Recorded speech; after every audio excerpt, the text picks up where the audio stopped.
Hello, lovely people, and welcome back to the Distinct and Jovial podcast. This is episode number 6. It is the 19th of November, 2021.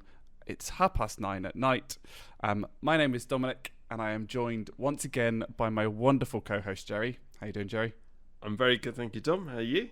Yes. Yeah, I'm buzzing for this one. I don't know why. I'm really buzzing for this one. Oh, it's going to be good. We had such a good podcast with Laura on as a guest last month, and it's re-fired me up again for this podcast even more. It was so good, and Laura was brilliant. Yeah, she was fantastic. It's really good to have her on the show. Yeah, and I loved her insights. She just brought something new to the table. Yeah. It was good. It's an intelligence level that we can't match, which isn't difficult for us. No, we set a low bar. I don't normally surpass it. No. As always with this podcast, our views are our own and not representative of the company that we both work for or anything that we represent. We'd like to remain employed by the end of these podcasts. So yeah, let's jump straight into it. Let's do it. Right. So, food item of the month this time. What is our go-to Subway sandwich?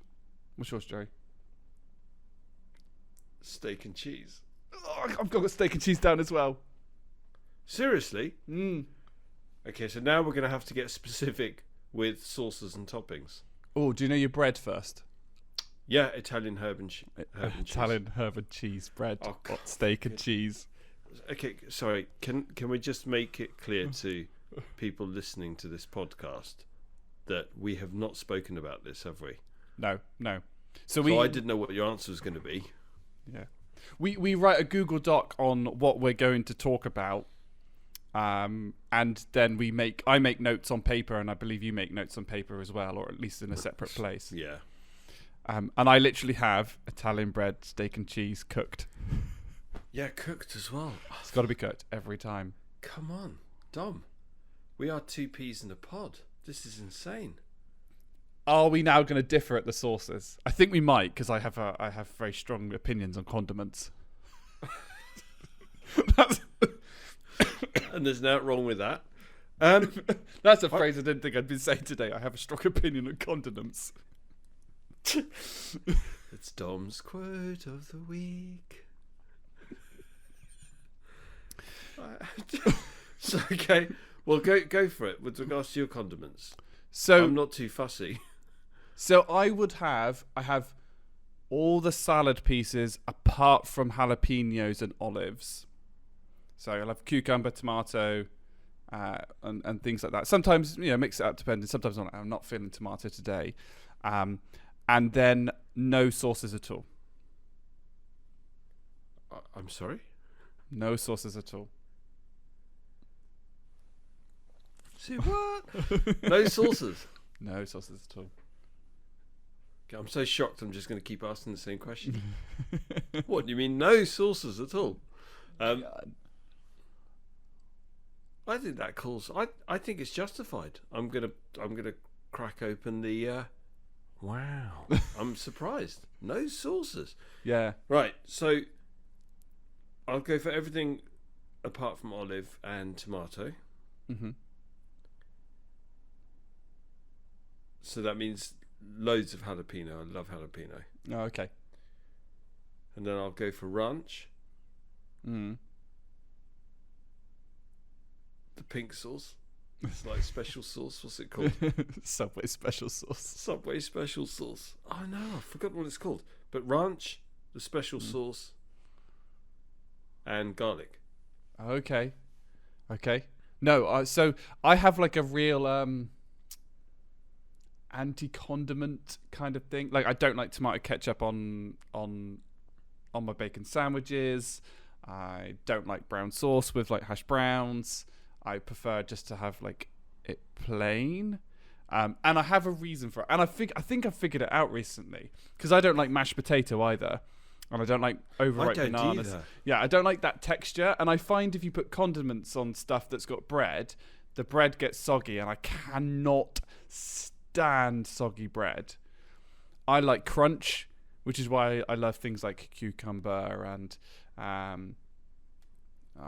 Mine's gone blank. Yeah, love onion. Absolutely love onion. Yeah, love it. Lettuce. Yeah, Crisp anything that lettuce. crunches, amazing. Crunchy. Yeah, crunchy. Other chocolate bars are available as well. That Cereal. crunch. Yeah. Crunchy nut cornflakes. You can go wrong with cereal, because if you put the milk in and then forget about it and you get soggy cereal, that's the worst. Yeah, that's pretty rough. Cereal's got to be crunchy. I agree. Yeah. I almost want like a bowl that I could divide the cereal and the milk up. You can get them on Amazon. You can get it on Amazon. Yeah. And you can scoop like some Cheerios and then scoop it into the milk. Exactly. I So need you that in almost my have life. like an infinity pool of milk. Yeah. And then you have like a diving board full of cereal, and then you can just spoon your cereal off the diving board into the infinity pool. That's what you want. Milk. That's what you want. I love that description, by the way. I almost kind of didn't acknowledge it, but it was so good. I almost didn't want to ruin it by acknowledging it. Yeah, you can get them on Amazon. Look it up. I think it's called Cereal Fresh or something like that. Oh, okay. Bizarre, but you can get them. Oh, I'll have to invest. Maybe a Christmas present. Christmas is coming up. Hey, it's a Secret Santa idea. That's a Secret Santa For idea. anybody that's doing Secret Santa and that involves Dom. Hint, hint. Wink, wink. Nudge, nudge. Oh dear. Well, that was quite like I was expecting. Like, I It's one of those things, isn't it? Like you generally don't know what other people want. And that's why I quite like this podcast and discussing things like that. Yeah. What's your opinion on this? What's your opinion on this? And yeah, I just love the way that it's like Italian bread, steak and cheese cooked. We had like a Step Brothers moment there, didn't we? Although I know you don't like Will Ferrell films, but that was a Step Brothers moment. Did we just become best friends? Name your favourite dinosaur. Velociraptor. I have watched Step Brothers. I love Step Brothers. I can't remember the rest of that quote. I can, but I don't think I can repeat it. Okay, I did monetized with straight away. Not that we can monetize yet, but should we ever? Yeah, but I also don't know if it's too risque. I can't say the next line, which is really quite hilarious. Okay. Well, I mean, the next question that we have in our thing, and you know, is it awkward to ask for a 6-inch sub? Yeah, that's very Carry On. It's like a Carry On movie. Well, matron, 6-inch sub. Ooh, it is. Matron. But I have written down here, like, because you wrote this. I think you pointed this out at some point. I must have done. But is it awkward because you feel like, well, if I ask for a 6-inch, I feel like I'm not getting enough food and I should just ask for a foot long anyway? Or is it awkward in the Carry On sense that I think we're both referring to? Hey. Or both? 6-inch in my wildest dreams. Doesn't matter. So there's nothing relative there. So I think going for the 6-inch is a waste of time. Because all that'll happen is you'll go for the 6-inch sub, and the whole time you're eating that 6-inch sub, you'll feel the waves of anxiety washing over you. So you think, I should have gone for the 12-inch. should have. And that anxiety will just only intensify with each mouthful. And then you think, damn. And then you go back up and ask for another 6-inch. Ooh. And the person serving you will go, why didn't you just go for the 12-inch, bro? What are you doing, man? Yeah. Yeah, no, I know. I agree with you on that one. Economies of scale, bro. Yeah. I think, is it cheaper or is it just double in price? I don't know. That's a really good question. I don't know, but I would imagine it would be, because somebody otherwise could turn around and go, can I have 2 6-inch subs, please? Because it's technically cheaper. yeah, you're right. Even though it would be like, can I have 2 6-inch subs, both steak and cheese, both cooked on Italian bread? Is that one for you and your friend? Well, no, they're both for me. But if I get 2 6 inches, they're cheaper than 1 foot long. Economies of scale, people. Economies of scale. Oh God!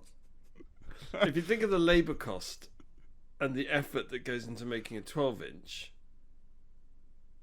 right, it's not that much more than 6-inch. So you might as well just go for the 12-inch. Yes. Make everyone's life a lot easier. No, I would actually argue that the 6-inch though is actually more labour intensive, because the way that they make a 12-inch is they just grab because the breads are in 12 inches, so they just grab bread, cut and done. Whereas a 6-inch, again, they cut, but then they cut in half and throw one half away. They stick one of the halves. True. So it's an additional cut. So technically, it's more labour intensive. I don't know. Okay, so here's a message for all listeners out there: save the planet. Go for 12-inch. What? You right there, Tom? Yeah. That's got to be quote of the week. I don't know whether on a general one I put on here, like, what about general ordering anxiety and just like knowing what to do? Like, have you ever gone into a restaurant or a chain similar to Subway and gone, ooh, what do I do? Or, yeah. Okay. Yeah. Five Guys. First time I went to I think first time you go to a Five Guys, or the first time you go to Nando's, or you don't know what to expect. You don't know where you stand. Where do you start? Is it table service? Do I go up to the bar? Do I go up to the bar? You look at the menu and think, what do I go for? Do I choose my chicken first or the sauce first? Or I get that. I get the ordering anxiety. Yeah. I find it worse when I stop in a service station. In fact, the last time I stopped in a service station was driving up to see Laura, and I stopped for a Burger King, and I haven't had a Burger King in years. But also reduced menu because pandemic. Then so half the shop was also closed as well. So they'd like limited like certain bits off, so you're like funneled into a queue. And I'm of the awkward height that they had like the menu was like here, and then the bar came down here. So if you were like, you know, I don't know, a normal height and not a gangly giraffe like myself, you would be able to see the menu because you'd be at the right angle. But I couldn't. So I was kind of like crouched down, trying to view the menu at some like awkward angle. And then you get to the till and they're like, what do you want? And you're like, freaking, I've not got Scooby-Doo because I've not looked at the menu. I don't know. And it's a fast food, so I need to order quick because then I'm going to annoy everybody else. I'll have a burger. Yeah. And then their menu is always like, do you want like, is it a meal deal? Does it come with chips? I don't know. I think that's the bit that causes me more anxiety. I just want a frigging burger and chips, but yet it's, well, would you like to supersize that? What kind of meal do you want? Do you want that, you know, as part of a meal deal with a drink? What kind of soft drink do you want? It's just burger, chips, Coke. That's it. It doesn't have to be. It doesn't have to come in like different sales packages. Yeah. But it'll also be like, oh, we haven't got Coke. Is Pepsi okay? I mean, that for years. Every time I'm picking on them again. But every time I used to go into McDonald's, it'd say, "Oh, I'll have a Big Mac, fries, and a Coke," and say, you mean a McDonald's cola? Do you remember that? For years, you couldn't. So they would not. So they hadn't made the deal with Coke. Yeah, so it was McDonald's cola. You think, yeah, whatever. Yeah. You know what I mean? A Coke. You mean McDonald's cola? Coke. McDonald's cola. What are they going to do next? Are they going to give you choices of how you pay? Would you like to pay in installments? I mean, very topical. Months, 36 months. Very topical. Did you see about completely off topic? Did you see about Amazon no longer accepting Visa credit cards? Visa, yeah. So you can still use a debit card, but not your credit card. Yeah. Interesting. Yeah. I'm very glad I've got a Mastercard credit card. That's all I was like. I think Amazon's getting bolshy now because Jeff Bezos has gone up to space now. He's fulfilled his lifelong ambition of going up into space in a space rocket. Did you hear what shaped very much like a man's chlam. Chlam. Are we back on this like To quote 6 inch? Borat, 6 inch, 12 inch. It's all linked. We've gone full circle. I apologise, listeners. We're very, very childish, but we're jovial. What more do you want? I'm not apologising. I refuse to apologise. Refuse to apologise. Oh my god. Right. I mean, that was fairly quick that we went through that, but that's probably because we're in the same order. Yeah. So, Easy. I wasn't expecting that. not at all. No, not at all. I was expecting. I mean, I was looking down the menu and I wasn't really sure. It's been a while since I've been to Subway, and I was like, if I go in there and I want a Subway, normally I just want steak and cheese and something nice and simple. Oh, steak and cheese, so good. When I was sat here early, I was like, oh, there's a couple that I quite like, but if I'm in the mood for Subway, I'm not going to get teriyaki chicken, because if I want teriyaki chicken, I will go to Wagamama's and get teriyaki chicken. You know. Well, yeah, you go for the other things when you've had steak and cheese in a short period of time, let's say 4 or 5 times in a row, and then you think, oh, I can't have steak and cheese again. I'll try something different. I've kind of scratched the steak and cheese itch. I'll try something else. Yeah. But otherwise, it's a default. I haven't been into Subway for ages, but I know that the next time I go into Subway, it's Steak done and cheese. deal. Steak and cheese. Yeah. It's the steak and cheese itch. It's the only place to kind of scratch that itch. I can't think of another place to go. I'm going to move on before this gets a bit weird. Get some cream for that. Oh dear. This month, our poignant questions came from other people. We put a shout out in the last podcast, and then we ended up harassing loads of people to give us questions. And very fortunately, some of you have come through with some varying differences in questions, which I quite like.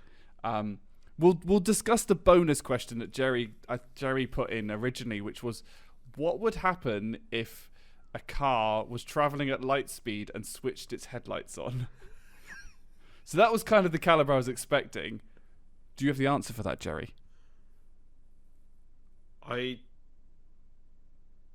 don't think anything would happen, but it all depends on you relative to the car. Ah, okay. But I know somebody that would probably have the answer. Yeah, Laura. Oh, yeah, we know somebody would have the answer. Laura probably might have the answer. Oh no, I can hear Laura turn around to Sarah and go, "I'm a biochemist, not a physicist. This is not physics." She's gonna kill me for that, but she'll kill me for some of the stuff I'll say later on as well. So it's fine. That sounds very much like Bones in Star Trek. For God's sakes, Jim, I'm a doctor. Yeah, but I can only now not think a of physicist. I can only think of the Disney version of that, where it was Treasure Planet, where he goes, "God damn it, Jim, I'm not a doctor. Well, I am a doctor, but I'm not that kind of doctor. So you just end up sitting here and feeling useless." I haven't seen that, but that's Have you brilliant. not seen Treasure Planet? No. Yeah, it's also got one of the one of the best robots. Who gets obsessed, and it's like Spider Spy. Great, absolutely great. Treasure Planet, worth watching. Probably on Disney Plus, actually. I'll look out for it. Is that going to be your next challenge, Jerry? Don't talk to me about challenges. I'm so rubbish at challenges. We'll get I'm into that actually later. annoyed myself. Yeah. We'll get into that later. Right. Okay. Question 1. Laura, our guest from last time, has submitted the first 2. She has given us very much specificity with this first one, but it was along the lines of the battle of questions, and she wanted to know who would win between me and Jerry. But in what? I don't know. I don't know, but I've thought about this. I think the best answer would be I would just automatically declare you the winner because that's the way I roll. I'll But- say, you know what, Dom's the winner here. But I would do the same. Yeah, but I'd get in there first, which means that technically I'd win. Yeah, but you'd win by declaring me the winner. Yeah, but if we had a competition on who's going to declare the other the winner, the fastest, I would win that. Ultimately, you'd be the winner. But only because I managed to declare you the winner faster than you managed to declare me the winner. I felt done here. Well, it's a win-win. Literally. Pun? Right? It's not pun, it's literal. Literally Literal. intended. It Yeah. would be win-win. You win, and I win by nominating you the winner, the Yes. fastest. It's a win-win. Yes. But that's like, to me, that feels like, and this is the question that always comes up. If Pinocchio turned around and said, my nose is going to grow, what would happen? That's as perplexing as the car travelling at the speed of light. Yeah. Because if his nose has grown, if his nose does grow, and he's told the truth, therefore he hasn't told the lie to get his nose to grow. But then if his nose doesn't grow, he's told a lie, so therefore his nose has to grow, and then it's like an endless loop. So when you hold a mirror up facing another mirror, Yeah, what and does then it you have see? an infinite number of images. Yes, I think. That's what it is. Yeah.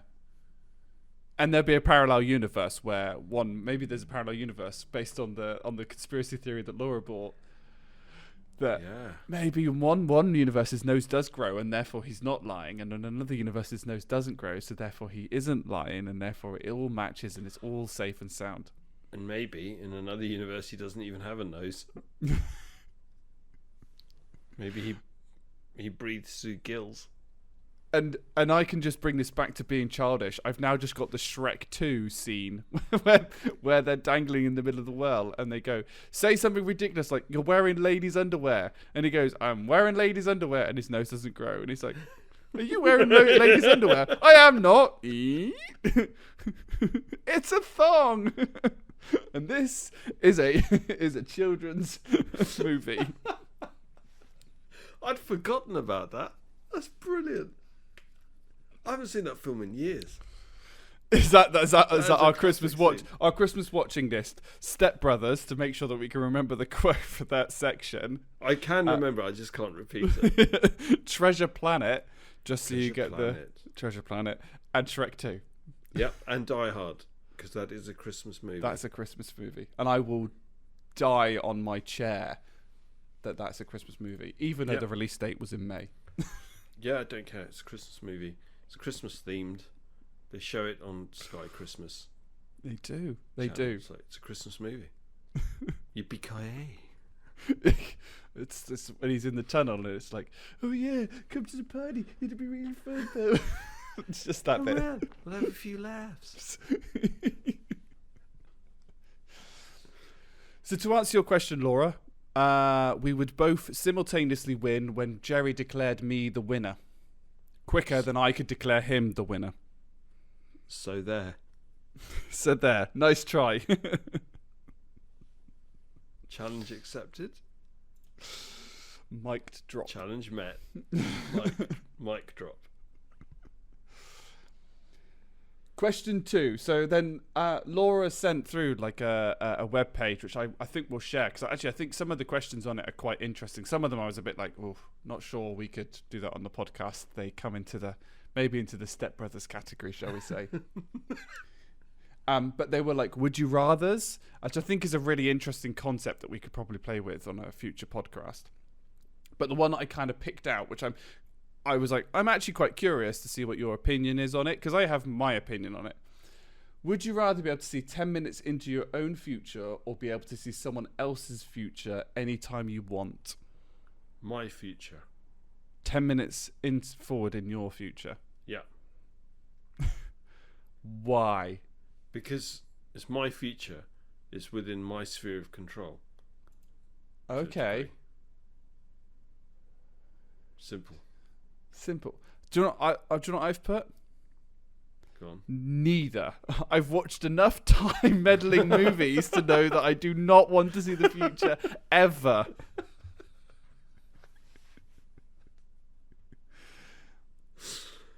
But if I had I prefer that answer actually, Dom. Yeah. Yeah, there's, you name the movie where they've gone, oh, I can see the future and I'm going to meddle with time, and it just ends up being a disaster, like the butterfly effect and things like that. And I'm just like, absolutely not. I'd rather have neither of them.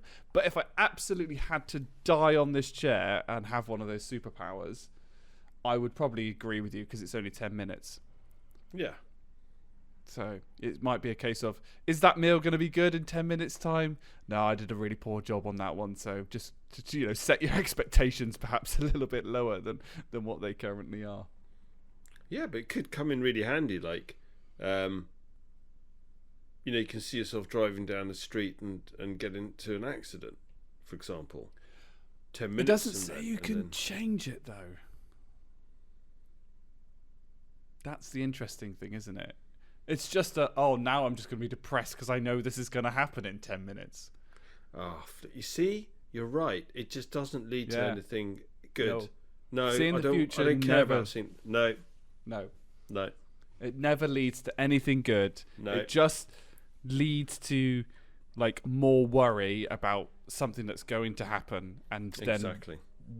And based upon all of the stuff that I'm reading, it's all about being more present in the current moment. Yeah. And it's a gift. That's why it's called the present. And that quote is from Kung Fu Panda. I mean, that is such a good quote. That would have been an ideal quote to end on. Yeah, it would have been an ideal quote to end on. Yeah, it would have been. Damn it. Your one job, Tom. Let's just one thing. Just pretend you didn't say that. We'll just take that. We'll pin it on the board. We'll put it in the parking lot, and we'll bring that back out at the end. I mean, probably will do, to be fair, because it's probably going to form part of the health bit, the discussions in the body. I said. Yeah. So I'll put that in my back pocket, and I'll give it a bit of a polish before I get it out again. Do it. Good buffering. Question 3. This one's been given by one of our colleagues from that we work with, Evgeny, an absolute fantastic chap. Really, really great bloke. Saved my skin over the last couple of years more times than he knows. So yeah, I'm also going to use this podcast as just like a time to really big up people while I can, because excellent. We're full of love on this podcast. He submitted the question. I think this is the best question I think I've ever had submitted. It's pretty deep. Yeah. Metaverse will likely be implemented in the near future, but would it be a good thing for humankind, or just a deeper level of current online games plus social networks? So basically, Ready Player One becomes a reality, if you've read or seen the film. I have read the book and seen the film. Prefer the book. Prefer the book by far. Yeah. Book's really good. I love the book. Book is amazing. Book is amazing. And there's Ready Player 2. Yes, that's come out recently. It has. So I'm waiting for it to come out as an audiobook. Because so Ready Player One is read by Will Wheaton. Okay. So he's occasionally been on The Big Bang Theory, but he's also done he does a load of D&D stuff and comic book stuff, and he's just a general geek. And he reads it really, really well. Yeah, Ready Player One, top-notch book. But yeah, Evgeny's essentially asking our opinion on, if that happens, what do you think will happen to all of us? It's a deep one. It is. And I actually don't like thinking about it. There are Mark Zuckerberg I have issues with. I mean, he's an android, so we haven't got much to... We can go into that conspiracy theory in the future. He is. He's like that. He's got the complexion of that android from Star Trek. Data. Yes. In Star Trek. I have a theory that Mark Zuckerberg died about 6 years ago and they replaced him with an android. It's a bit like Avril Lavigne. Mm-hmm. Very similar. Very similar. Very, very similar. It's like with all things, too powerful. He's created something that's too intrusive. Amazon's too intrusive. Did you hear about the lady that found a whole bunch of files, audio files that her Alexa had been recording? It just gets stored on the server. You know, all of this kind of stuff. And you think, where is it all leading? Why do you need to know all of this?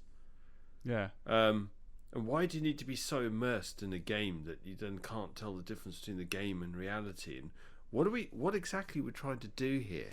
Yeah. It's just crazy. I don't know what we're trying to achieve. It's interesting. So it won't be a sneak preview because this actually comes out after he's given the presentation. But we have a load of conferences that we're doing, which you might have heard of, and someone I support, they're doing a talk, and they're going how websites can go green. And there's loads of stuff, you know. I mean, you think about it, the cloud is not really like some magical cloud. The cloud is a data center that's in Ireland. And this is linked, by the way. I will get to the point eventually. And he was talking about his talk. I had a preview today because we ran through it for me to give him some tips. And he was talking about how, you know, if you've got a really non-performant website, it's obviously going to chuck out more CO2, things like that. And it really made me think about how I read this question, and it really made me think about that will only happen at the point, especially with like COP26, where we stop caring enough about our actual environment that we want to like recreate that in like a virtual environment. That's the point. And then you go into like this full kind of Matrix kind of sort of thing. That's essentially what it is, you know, Ready Player One, the Matrix, whereby you're creating an environment that stimulates all of your senses, because we've got to the point where we can't actually fix the environment that we're currently in. So for me, and it's, I don't know why it's the last, especially like the last week, and it's a little bit with the other health stuff that we'll go into, our health stuff that we'll go into later. I've really suddenly gone like, I really like, damn, I need to like think about this. Like, and wasn't great for recycling. You know, the bits of cardboard went out. It's quite difficult in a flat, but it's probably just an excuse. So I've bought this like 3-tiered thing, and I'm like, oh no, I'm gonna do this recycling thing. I'm gonna start trying to do my bit. Really try and understand like my impact. So, you know, I'm changing my diet a little bit to make, you know, I'm not going to go full vegetarian, but I will, you know, I don't need to have like chicken every day. I can swap that out for beans and lentils that have just got as much protein and is just as tasty, but have much less impact on the environment. And I think I'm hoping that within at least my lifetime, Evgeny, I hope your question doesn't come true, because I think I'd much rather make sure that the environment that we have today is correct, so I don't need to go and live it on a virtual thing. That was a very long-winded way of saying I care about the environment and I don't want it to die. But I agree with you. I agree with everything that you've said. And that switch, flipping that switch of, oh damn, you know, I need to start thinking about these things and I need to do something about it. Everybody needs to have that switch of thinking. Now,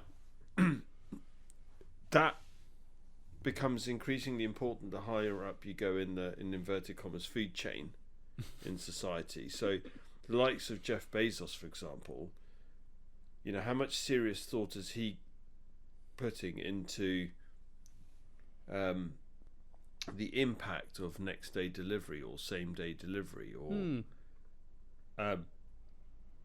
items that are not grouped. So for example, if you can order something on Amazon, then an hour later order something else. Yes. An hour after that order something else. An hour after that order something else. And you can do that. You're well within your rights to do that. And if you order 10 things over the course of 10 hours, the delivery driver will turn up to your house 10 times probably. And in the meantime, he's going up to space in a rocket that's shaped like a man's, as Borat would say, like a man's khram. Shaped like a man's khram. You know, how is that helping the environment? Just because you want to go into space, well, you know, whoop-de-doo. And now he's taking other people up into space, and you think of just the amount of damage that is doing. Yeah. You know, there was something interesting. Somebody was talking about somebody's being interviewed ahead of COP26, and they said, yeah, you know, you have to, the people, the wealthiest on this planet, need to have a serious think about what they're doing with their super yachts. Apparently there's something like 250,000 private jets. Oof. And those private jets, with the frequency of usage, you know, churn out a lot of pollutants into the atmosphere. You know, all of these things, you have to think about. It all adds up. You know, you got hotels, for example, the Burj Al Arab Hotel. It's always prided itself on being the world's only 7-star hotel, and depending on where you stay in that hotel, if you're like a top paying guest, they will, apparently they've got a policy where they'll get you anything you want. So you can say, I want strawberries from Wiltshire and I want it tomorrow, and they'll get it for you. Really? Wow. Yeah. You know, it's this kind of... We just live in a society where people just don't give a monkey. They're not thinking about anything apart from what they want in the here and now. You know, I want. And then it's okay, what are the consequences of this? Yeah, and it's going to be something I want to kind of correct in myself in terms of, like, you know, I have Amazon Prime, and I'm like, well, I don't really watch anything on Amazon Prime. I just use it for the Prime thing. And then I was like, yeah, but I could just wait like a day, like an extra day. It's all that you know, that thing. And I was like, so, you know, and then that's less money going to Amazon's pocket, which, you know, in some people may perceive that just being a good thing. You know, that shopping local, that things like that. And it's going to take me a little bit of effort, and I'm not going to figure it all out overnight, and I'm not going to be perfect. You know, there's some things I'm not perfect with in terms of, you know, I'm aware that my car usage is a little bit excessive at the moment and things like that. But Dom, you're thinking about it. Yes, you're thinking that the switch has flipped. You're thinking about it. That's key. That's the important thing. No one's asking for perfection. Yeah. Yeah. And I mean, you know, and then you also have to think, and then that's when you become a little bit frustrated. And Yevgeny, you've kind of maybe put us into a little bit of a deep hole. But the you think then, well, you know, actually my difference is negligible, like completely negligible, and it's it's a real kind of shame in terms of, you know, you think about the big companies that could really make a difference and change. Have you been to the cinema recently? No. Okay, so there's an advert going on at the cinema at the moment, which is they get a bunch of kids. They're sort of, and it's a call out about climate change, and they're going, well, what are you gonna do? Or the question is put to the kids, what should we do to fix climate change? And there's loads of, you know, they say things like, stop cutting down our forests and stuff. And then about halfway through the advert, there's a guy, one of the kids, he just goes, well, I don't know, I'm only 6, you figure it out. And it's such a poignant thing, and this is why I like poignant questions, that it's like, if we've got that kind of level of misrepresented thought into the way that companies operate, you know, we are going to end up in this kind of, the only way to survive or to be happy would be to have this meta level of like video games to just purely put us in a... I would rather not be alive. Yeah, exactly. Quite frankly. Yeah. I think it's a scary thing. And I enjoy a video game, but I'm not sure I could make it my social network as well. No. That'd be a bit dodgy. Yevgeny, we're deep in this hole. We need a rope ladder. We need you to lower the rope ladder. Help us out. He's going to be gutted as well a little bit, because I know that he does enjoy when it makes him laugh. because he has quite a long commute from where he is. Okay. And I was like, oh, I've just gone into so. I'm sorry, Evgeny, we haven't probably made you laugh that much during your question, but it was a really good question. It really made us think. It was a very good question. We are deep in the hole. It's cold down here. It's dark. And I'm getting a bit scared now. Quick, Evgeny. We're coming out. Evgeny. We're coming out. We're coming out. Where are you? Sorry. And just for on the record, I still owe you a beer, Evgeny, so you can't get out of it now because it's on public record. So bring that rope ladder. You bring the rope ladder, I'll drink the beer. Right. Question 4. So question 4 comes from a lady I know called Jenny, and you know her sister because her sister is Laura. So so Jenny is someone that does taekwondo with me. She is fabulous. She is brilliant. She's a wonderful, wonderful person. But she is a Jenny, so she does scare the living bejesus out of me because anyone with the name Jenny is scary, and I've not yet to be disproven with that. In a good way, she scares me. She have asked, have you watched Lioness the Nicholas Adams story? The answer should be yes. Discuss. And I put an expansion on this because I haven't watched it.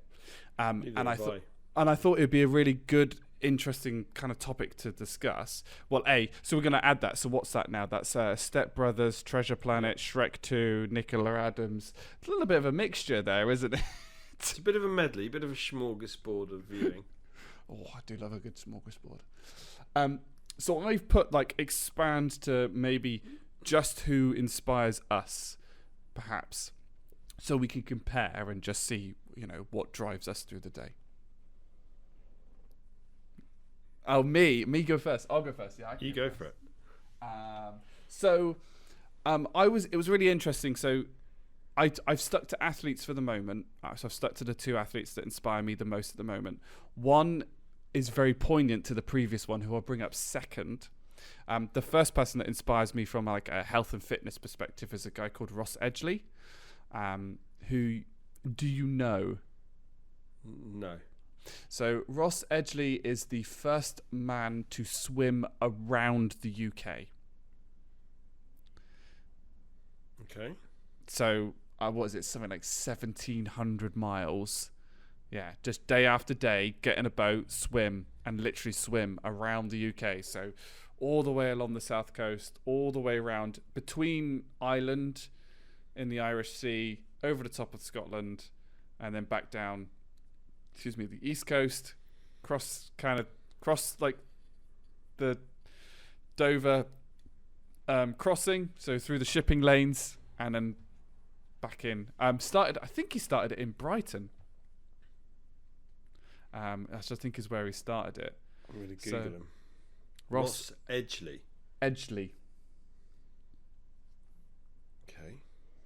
And he is physically insane. But he's done loads of things.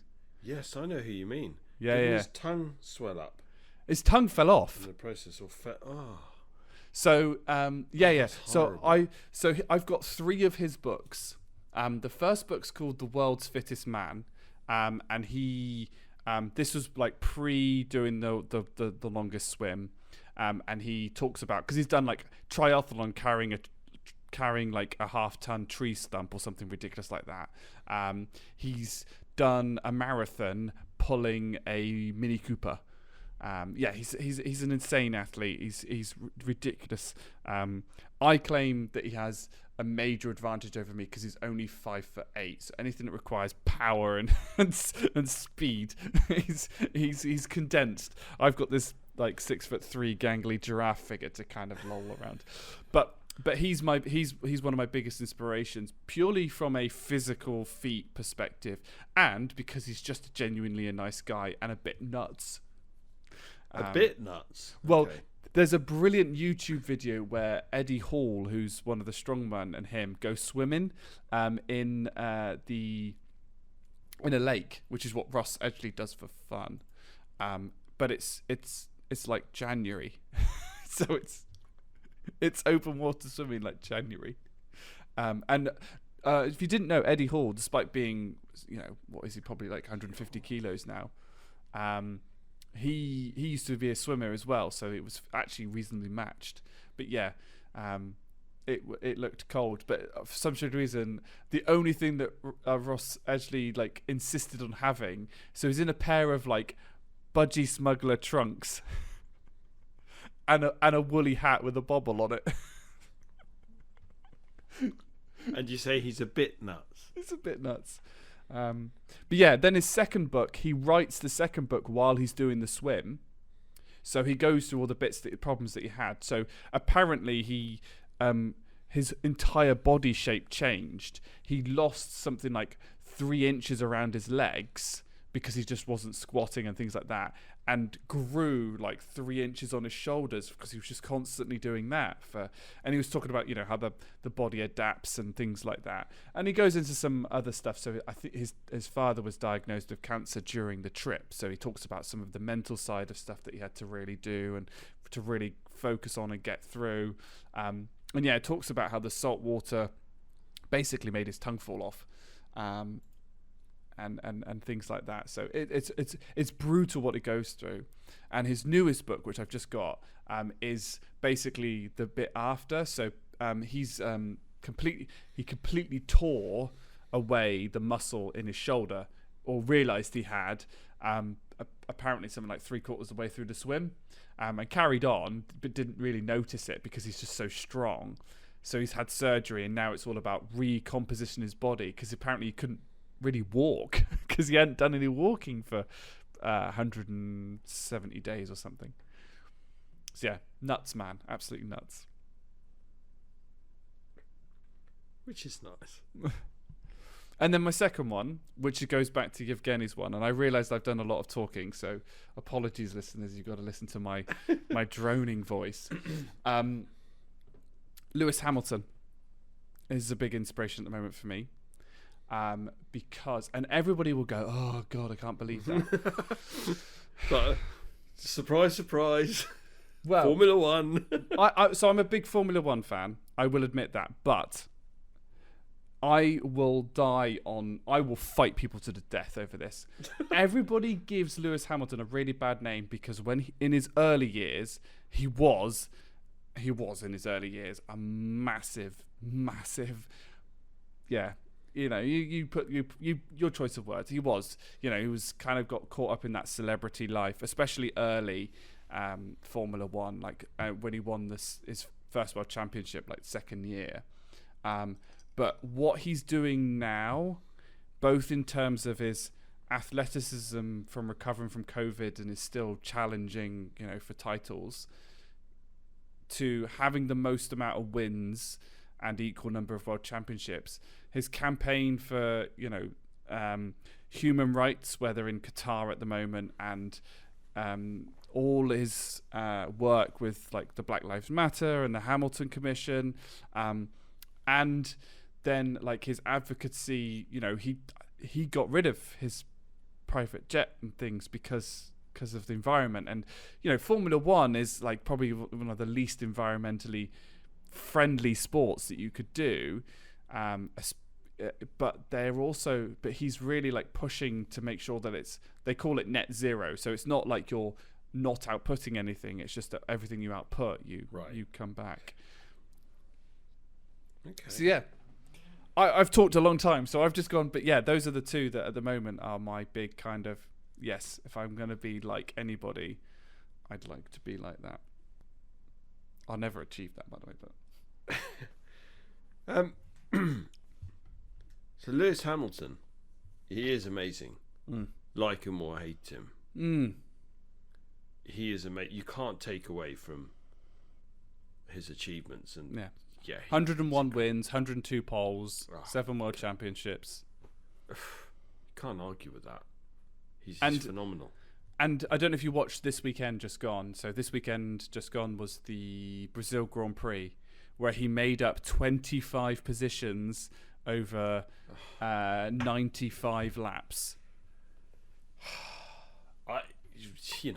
The guy, you just get these people that are super sports people, don't you? You get Lewis Hamilton's one of them. You've got. I was watching this documentary on Ronaldo. Again, love him or hate him. Yeah. But you watch his skills on the pitch, and what he's done with different clubs in different leagues across the world. Yeah. Some of the goals that he's scored, you just think, what the actual hell? How has he done that? So Ronaldo is one of those people, they always do the Messi Ronaldo comparison. And I'm just like, you can't you can compare, obviously, but Messi is this natural gift. He has been gifted. And don't get me wrong, he works hard, but Ronaldo really isn't that naturally gifted. He is insane in terms of his fitness levels. Incredible. And just so I watch another podcast. I watch too many podcasts. Well, it's a YouTube channel. Ben Foster, who's the goalkeeper for Watford, used to play at Manchester United at one point, very briefly for with Ronaldo. And there's this rumor that apparently when Ronaldo turned up, everyone was like watching Ronaldo to see what he ate. And to make sure that they, because they want to be like him and what his training regime is and things like that. And they were watching him, and apparently Ronaldo didn't have pudding, so nobody else from the team had pudding. And it's become a little bit of a meme recently when Ben Foster watched this, because Ben Foster still has pudding, even though he's a Premier League goalie. I know Watford are fourth from bottom, but he's still a Premier League goalie and very fit. But his pudding is strawberries and like fat-free yogurt. If you know what I mean, it's not like it's a slab of cake or anything like that. Or a kilogram bar of dairy milk. Yeah, exactly. Which is my freaking.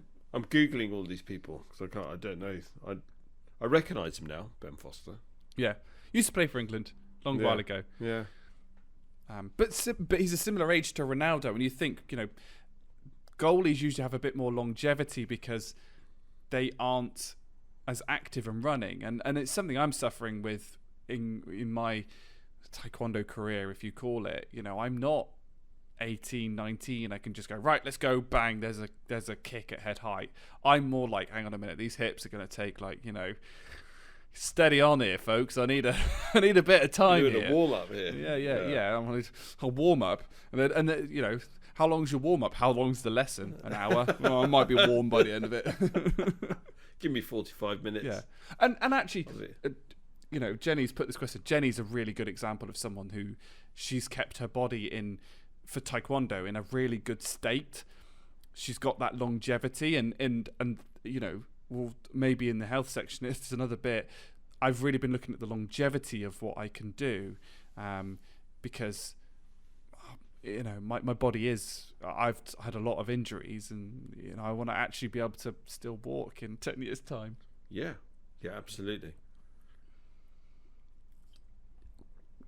Yeah, there's a lot to be said, but I'll save it for later. But yeah, what was the question? It was about heroes. Or who inspires me? Will Ferrell. No, I know it sounds cliche. It does sound really cliche, but I think it's because I've read so many books about the Second World War. Okay. And books about the Second World War from across every theatre, from every angle. And then I think of you think of the people who inspire. There are so many people to choose from. Winston Churchill is one. Mahatma Gandhi is another. Mm-hmm. Just people who have that courage and that ability to be able to inspire people, get people to have faith and stick together, and to hold things together, to inspire a whole movement, to be instigators for a whole paradigm shift in thinking. I mean, that's incredible, and we don't have I don't feel that we have enough of those role models. Not today. Or in fact, not today. No.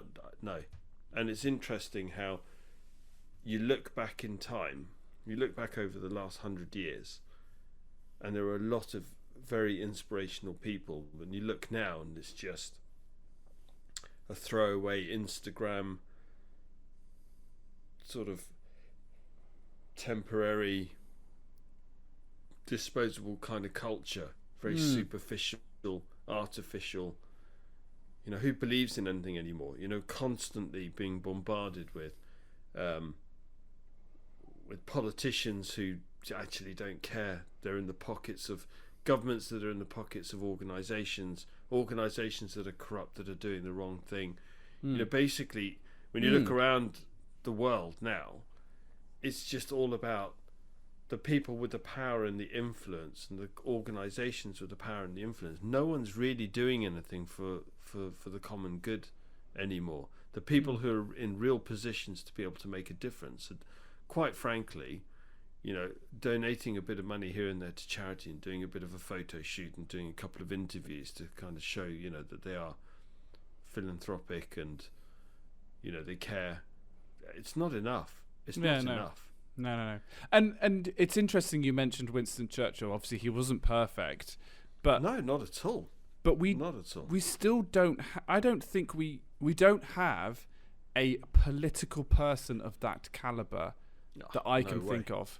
I think the closest person I can think of at the moment, like present, that's still currently in politics, is maybe Merkel in Germany. Maybe just.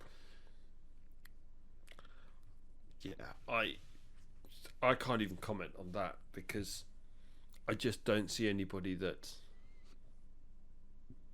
I mean, who was the? Oh, it's really bad.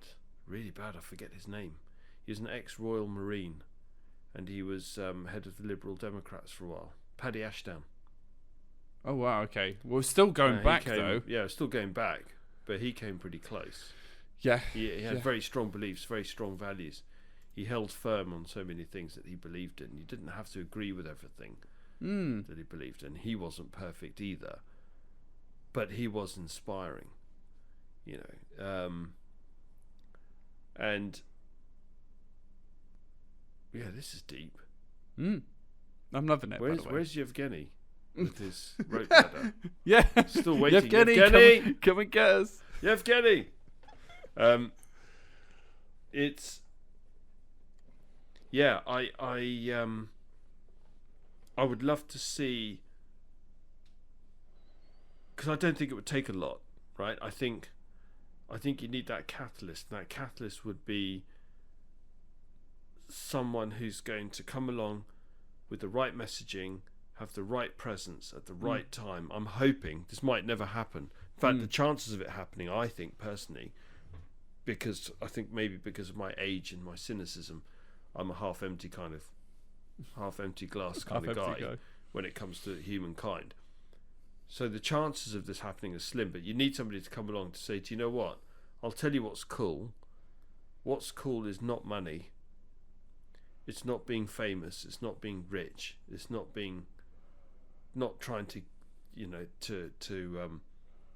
it's not Love Island, for goodness sake, and it's not becoming a rock star or a film star. Yeah. What's cool is actually doing something where you're making a big difference to the planet, to the environment, to save animals, whatever it is. So just something like that where people go, oh yeah, what an inspiration. We haven't got that.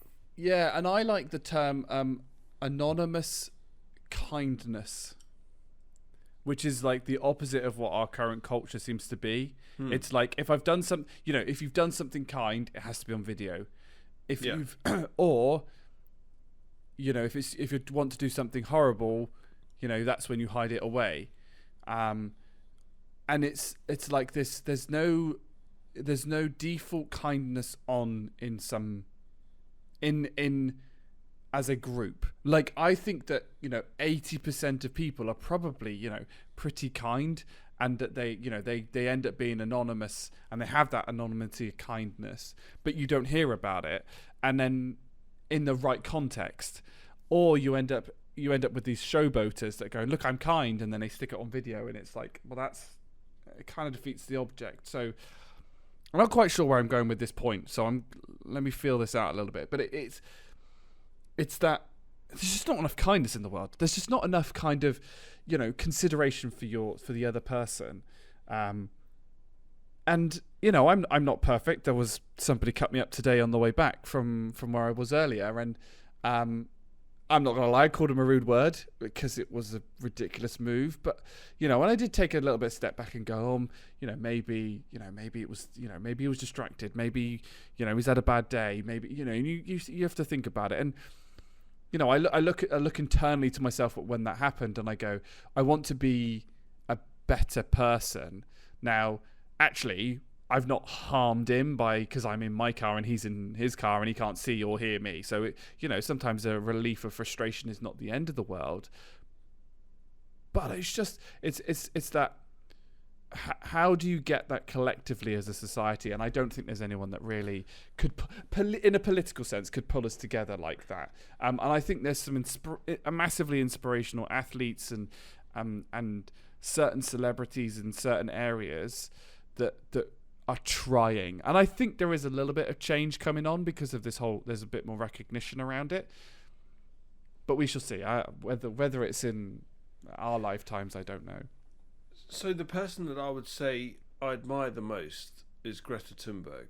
Because if you think about how we're going to solve the problems that's facing us, we've got, quite frankly, just nutters now. In East and West, in charge, and it's just there's so much just dick measuring going on. I'm going to build more nuclear missiles. I've got a faster nuclear missile. We've got more warships. We're going to, Xi Jinping is talking about taking back Taiwan. You've got all the problems in with Ukraine and with Russia and Putin flexing his muscles, and everything's just some bloody power play. And then in amongst all of this, like COP26, but you kind of think, well, who's gonna actually stick to what they've committed to? You need somebody inspiring, not to us, not to me and you. You need somebody who's going to inspire all these nutters, the likes of Trump and Biden. And quite frankly, I don't have the time of day for any of them. No, any of them. I've not had not Boris, not Biden, not Putin, not Xi. They're all in my books. They're just all. This is just a stupid game to them. They're just pathetic. Yeah. But you need to get them around a table, and they need a jolt. They need somebody to say to them, all of you need to just wake up. You need to wake up.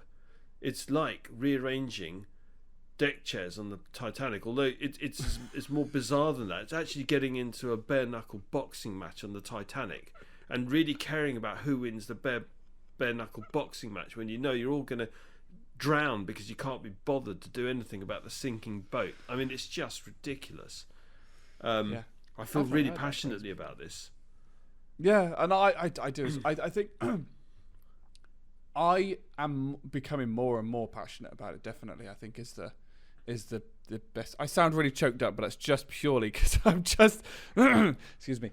No, I'm becoming more passionate about this. I think, and the hope is if somebody is, I was about to say stubborn as myself. No, let's not be too negative about myself. Somebody wasn't quite trying as much as he probably could, and I'm going, oh yeah, maybe I should do.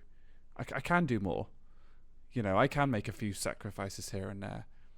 I think we should, and I'm hoping if I can, then perhaps other people can, and it's at that point where enough of the average human intelligence realize one way, because at the moment, all of the average human intelligence seems to just be on the, well, all of these people above me are being selfish, so therefore I have to be selfish. That's how it's going, I think. Yeah, where are the role models? Yeah. Who's leading by example? Nobody. Yeah, it's all pay your taxes this, help clean up the environment, that deforestation, this, and it's exhausting. It's exhausting. So, sorry, Jenny, we went really deep on your question as well. I hope you forgive us, but I will add that to the watch list. I think I do like a good inspirational program. Yeah, definitely. And I pulled it up, but we're gonna have to add it along with Treasure Planet. Oh, sorry, Step Brothers, Treasure Planet, Shrek 2, and this. So make the list. Question 5. So this is a corker of a question, and you're very intrigued by the person. So I've just written down Samwise. Samwise she's a lovely person. I love Samwise. But so her nickname has come from the Lord of the Rings trilogy, because because there's a couple of other there's loads of films where the supporting character is also called Sam. So I'm just trying to think of what the 3 that normally get put in the meme, and it's like the hero always needs a Sam. And that's always the joke. The hero always, it was like, we as friends always needed a Sam. And then, you just extend it to Samwise. But it does also help that she's only 5'2". And the most upset that she got was at one of our friends' wedding. We had a photo together. And I'm a foot taller than her. So it does look a little bit ridiculous, because I also have I've got small heels on my shoes because I'm in smart boots, and I am significantly taller than her, and the running joke is, well, next time we'll get a box, similar to the Lord of the Rings scene where that's right, Legolas goes, shall I describe it to you, or shall I find you a box? Movie quote number 3 of this. So yeah, that's why Samwise is called Samwise, and I'm not the only one that calls her Samwise. But her question for question 5 is, if you could dispose of any liquid from your fingers, what would it be and why? I love this. It's so left field. It's a little bit different compared to what we've got. So Water. So it's interesting. I've written down anything, but I've got one rule. The rule is that I can also shoot it out as if it was a water pistol. So I can be like... Yeah, it's like a super soaker. Yeah, exactly. Okay. But if you had to choose one liquid... I mean, it's really tough. I was thinking about this, you could go for some... water would be a really good one because, water's pretty versatile. But I was also thinking, could you do, wine? It's too obvious. Water so can you imagine if you could produce fresh, pure water from your finger, the tip of your finger, whenever you wanted to? That's a game changer right there. Yeah. I mean, I think that would probably... I mean, I've basically said, shoot it like a pistol. Or like a pressure washer. Yeah, pressure washer. Yeah. What, hose down your patio? Get rid of moss. Oh no, I would your windowsills. Yeah, I want to do it on my car. Car's been sat under the tree, and the moss has all grown, where you roll down the window and stuff like that. So Samwise had a bonus question, which we both said we think we've answered, but we will.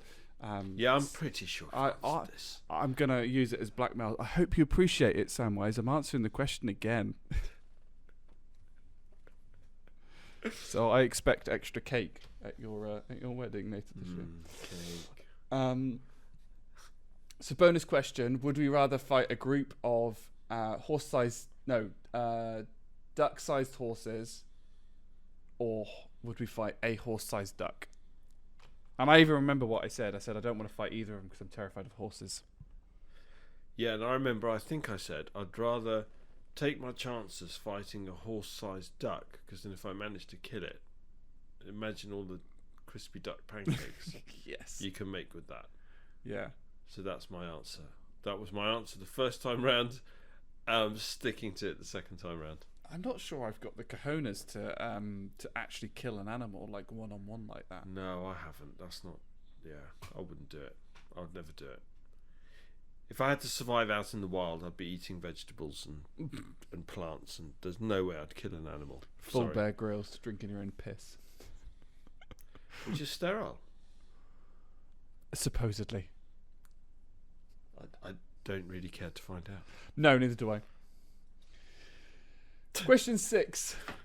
So this one and the next one have actually been sent in by my mother, who one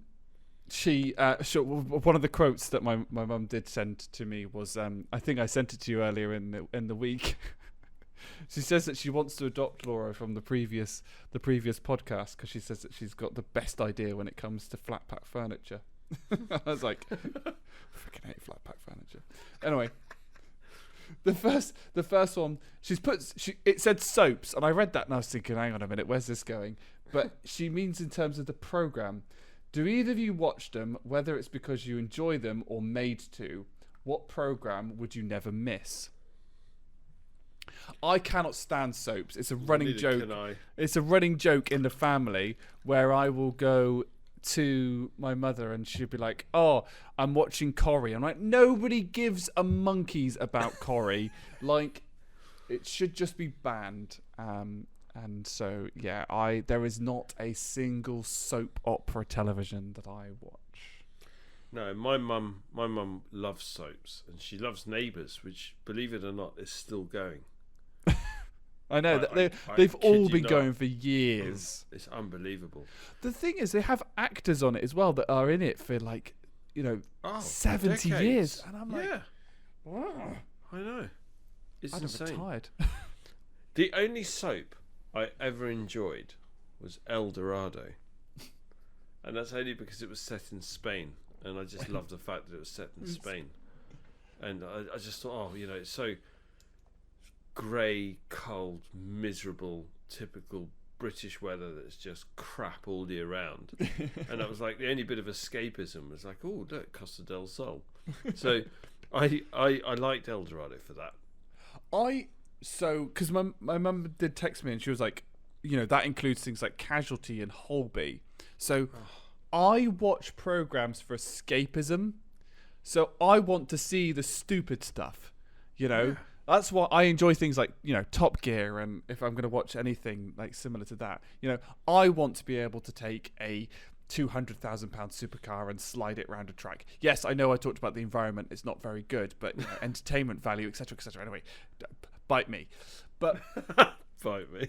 I can't watch Holby and Casualty because they end up being too realistic, and I'm really squeamish, so I don't like that. And then things like Coronation Street, I just think, oh man, just stop. Like, no amount of Neighbourhood would have that much drama, and if it did, the people would have just been put down by now. Yeah, and EastEnders, for example, is really depressing. Who's just there thinking, oh god, I'm mortgaged to the hilt, I'm really stressed, I'm depressed, I'm having this problem, that problem. I know what I'll do. I'll watch a programme about those problems. Exactly the same problems as me. Yay! Oh, it's so depressing. And to make that kind of commitment, you don't know if there's any end to this bloody thing. It just goes a week in, week out. Coronation Street's on 3 times a week. For goodness sake. An hour and a half of my life I could get, but just no, mother, no. I'm sorry, Dom's mum. Does your wife or daughter, do either of them watch anything like that? Nope, thank goodness. Ooh. Yeah. The other half of the question, what program would you never miss? I really struggled with this. Well, I used to love Takeshi's Castle, so it's got nothing to do with soaps. But I love Takeshi's Castle, and I love Takeshi's Castle. I watched every episode of Takeshi's Castle. I couldn't miss it. If it was on, I'd have to watch it, even the repeats. And it drove Chloe insane to the point she really got angry. I did not expect that as a choice. That was just so. I was like, no, that was not what I expected. I love Takeshi's Castle, but with Craig Charles. Yeah, Craig Charles. The Craig Charles commentary. That's the funniest. I mean, I love it, but it wouldn't be something I could, I'm not going to sit there and wait for it to come on television. There wasn't really anything I mean, we're a bit blessed these days with things like Netflix and stuff. Yeah, that's true. You can't really miss a TV program. I mean, when it was on Game of Thrones, that was the only thing I was religious on. And then promptly nearly threw myself out the window after the final episode. But don't talk to me about the final episode. I still to this day cannot believe what they did. Yeah, and just it hurts my more soul. To the point, didn't do. Yeah, and then but the only thing that then comes close to that now is a bit of a cop out. The MCU, Marvel Cinematic Universe. I'm a bit more like, I can't miss a film or a TV program around that. But again, that's going to the cinema and a TV show like once every 2 weeks. It's not. Yeah. So.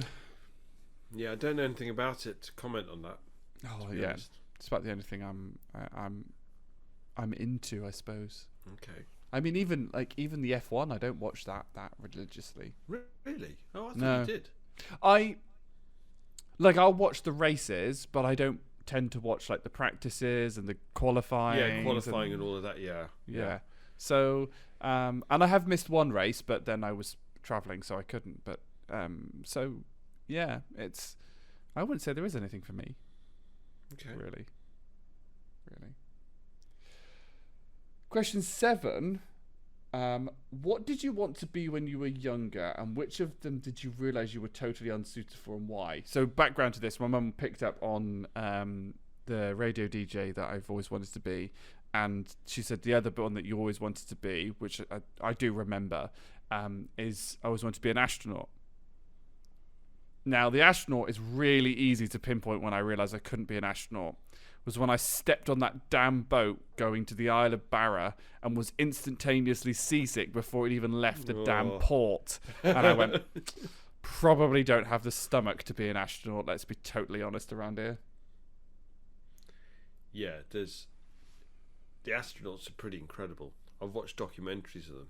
There was one, I can't remember which Gemini mission it was, where the craft went into this spin. Uncontrolled spin. Yeah. And they had like a consistent force. And the astronaut had to wrestle control of that ship back. But this is real life stuff. Yeah. This is heavy shit. And this thing's going round. The horizon's just going round and round. Pulling 5 or 6 G. Oh yeah. And I'm feeling sick just thinking about it, but it went on for minutes. And they're incredible. The astronauts are incredible. Would I still like to work for NASA? Yes. Yeah. Do I think I could work for NASA or equivalent? Possibly. It's not completely still out the realms of possibility. I don't think so, anyway. I mean, I could do it if they had a job where, for example, you had to like push a trolley for the post. I mean, I'd sweep the floor. Yeah, I'd flip burgers.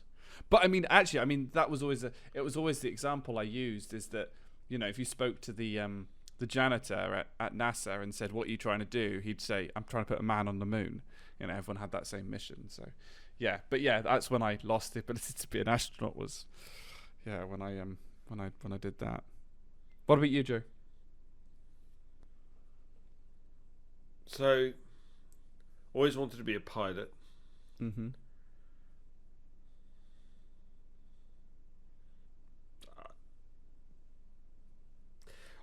I've always wanted to be an actor as well. But these are all kind of, pipe dreams. Well, they were always pipe dreams because my parents were never going to entertain any of that shit. So my parents were always like, well, you're going to become a doctor, dentist, lawyer, or nothing. Okay.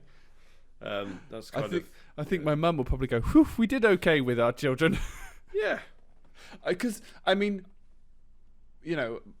it's funny. I remember reading a quote when I can't remember what it is. I don't know if it's true, but I remember reading it where a 4-year-old says to their mum or older sister, they want to be an astronaut, and they turn around and said, "Well, you've got to train really hard. You've got to learn loads of complicated maths.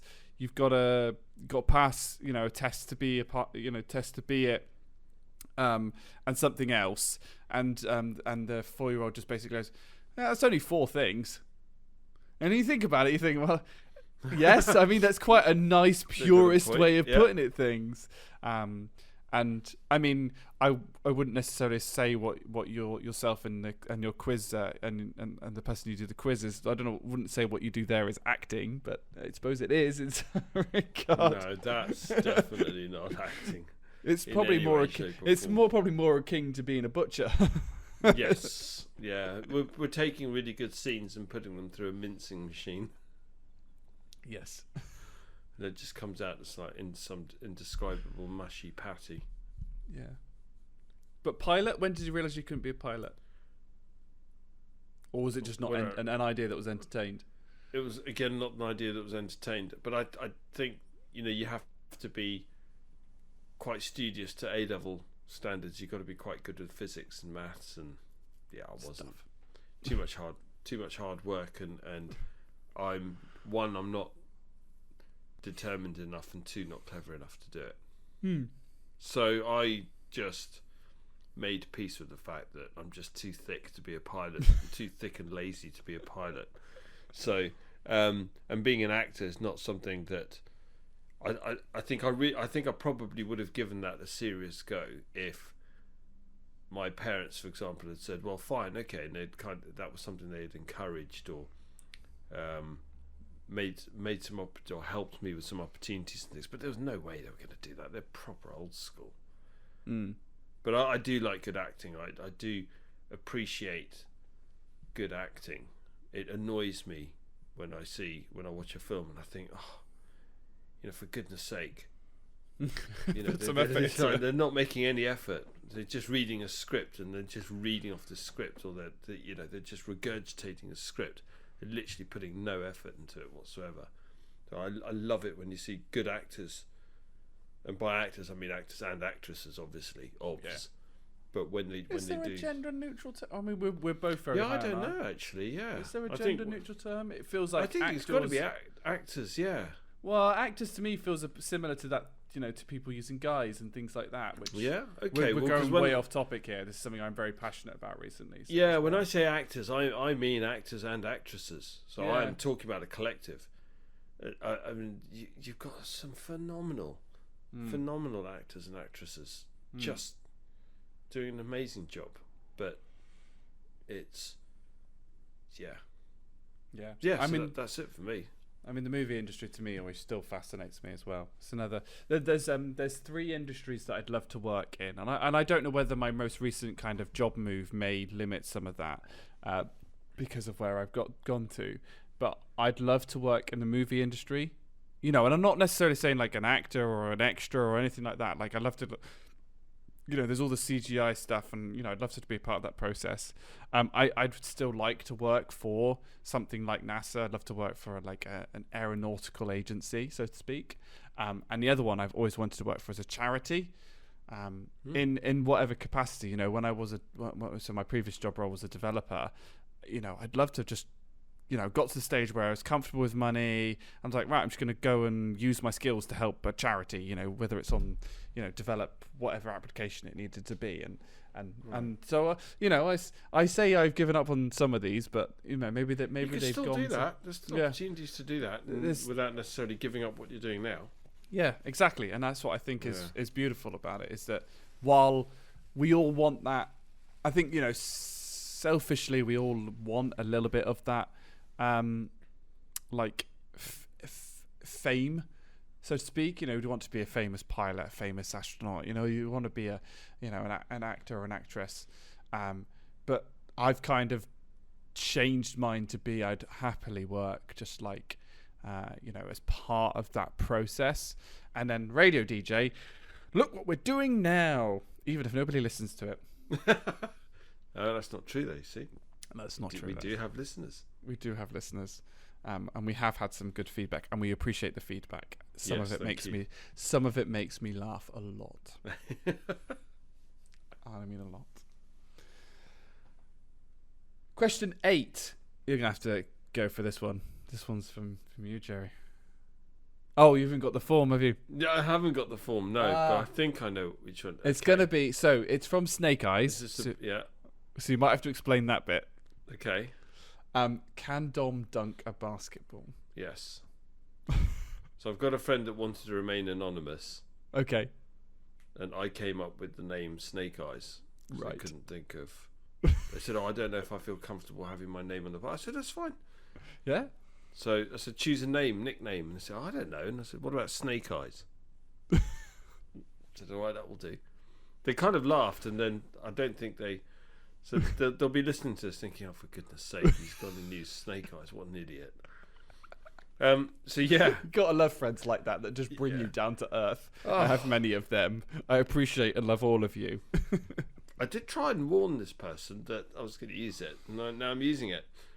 So... Yeah, over to you, Dom. Because so I've written down 8'4", aren't you? So you should be able to. It's interesting. So I actually put some thought into this. A little bit of a thought into this. So a basketball hoop is 10 foot off the air. Yeah. And there is a 10-foot basketball hoop in the Taekwondo hall. Okay. Now, I can jump and touch the ring of that basketball hoop. So, for some strange reason, and I have absolutely 0% knowledge why I'm good at this, because, normally you have to train to be a good jumper.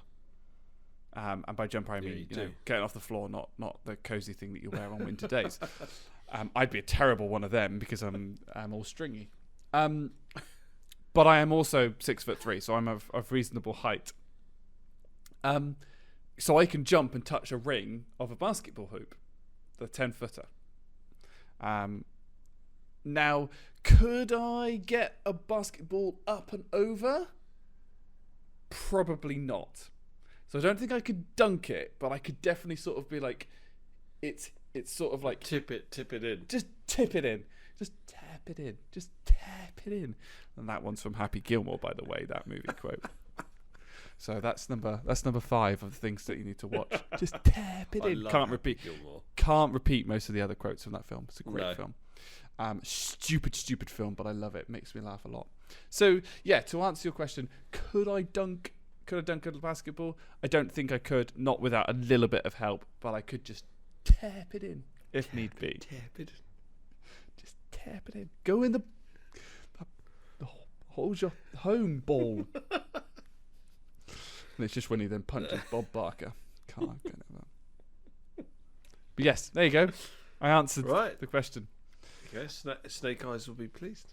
Yeah, and then Snake Eyes question number 2 is question 9 for appointed questions. How many podcasters does it take to change a light bulb? Interestingly, this is quite topical because I have a broken light in my flat. But I need to get it on your own. Well, so it's a spotlight. Oh yeah, they're impossible. So they are impossible to change. I managed to change the spotlight, but then the silver casing that holds the spotlight in just fell out of the ceiling. That's what I mean. Yeah. It's not impossible to actually do it, but then that casing will fall off, your ceiling will fall down, your whole apartment block will just crumble. So I have had to contact. I must follow up. I have had to contact my letting agency and go, I can't get the damn thing back in. So I have a light bulb that's just kind of like limp, which means that it's not quite shining in the right place, and it's the one above the kitchen sink. So if I stand in the wrong place, I like cast a massive shadow over my kitchen sink, and I can't see what I'm washing up. So the answer to the question is it takes more than 2, because between you and I, we couldn't change a light bulb. Yeah, a spotlight. And then I did have an alternative question. Go on then. How many podcasters does it take to put together fat furniture? Jerry's face right now. You're talking about willing podcasters? Because I'm telling you right now, don't count me in on that. No way. There are no willing podcasters to put up flat pack furniture. Exactly. So pick your number, any number, but it's going to be high. A lot. Oh dear. Right. Question 10. We're all on the final one of poignant questions, and then we've got a 4-hour conversation with Jerry about fragrances. Question 10. Lawrence asks, would you have an egg on a pizza, and what about a burger? I mean, I want a Jerry rant here. Well, so I've kind of already had this conversation with him. And I did promise that I would try egg on a pizza, and I have. Mm-hmm. It's actually okay. Okay. I haven't had egg in a burger yet. So I've just got written down, eggs are breakfast food. Like, it just doesn't feel right. Lawrence, eggs are a breakfast food. They are breakfast food. I mean, like, my big thing with like having egg on a pizza, right? So the beauty of pizza, like again, like, this is the thing that I love about this podcast and this poignant questions, is that I overthink all of it, and sometimes I don't even know myself where it's going. So I'm not going to apologise. Just bear with. The versatility around pizza is pizza can be eaten hot or cold. Yeah. But if you stick an egg on it, have you ever had cold egg? That's not boiled egg. That's not specifically like a hard-boiled egg or something like that. Yeah, no, I've never had that cold. I've never cold had a scrambled cold egg, fried or cold cold fried egg. Yeah, no, it just doesn't work. So to me, putting egg on a pizza just ruins its versatility. What else would you have on the pizza with the egg? Pineapple.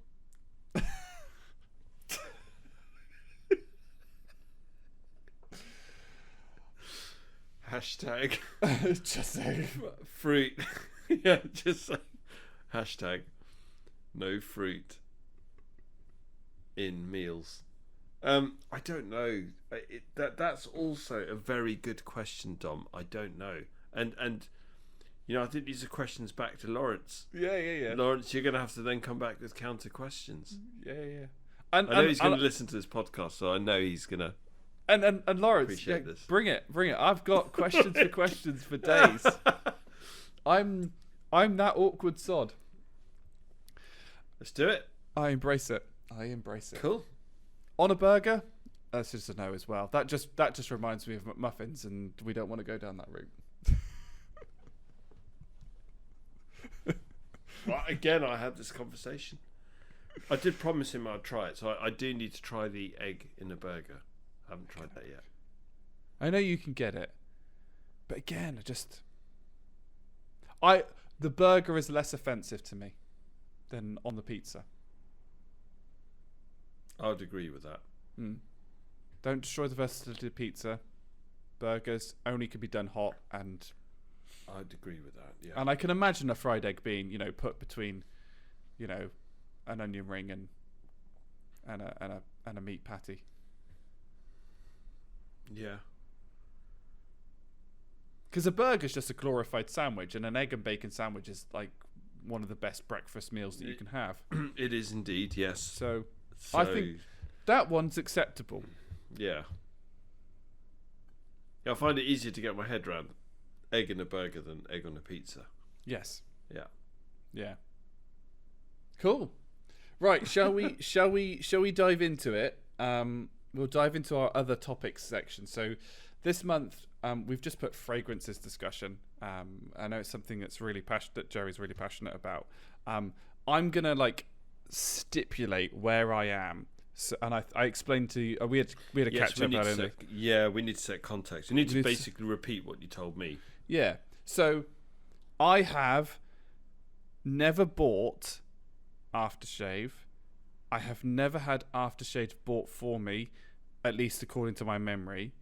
I have never been to a shop and looked at aftershave, and I have never purchased aftershave for anybody in a shop or external to a shop.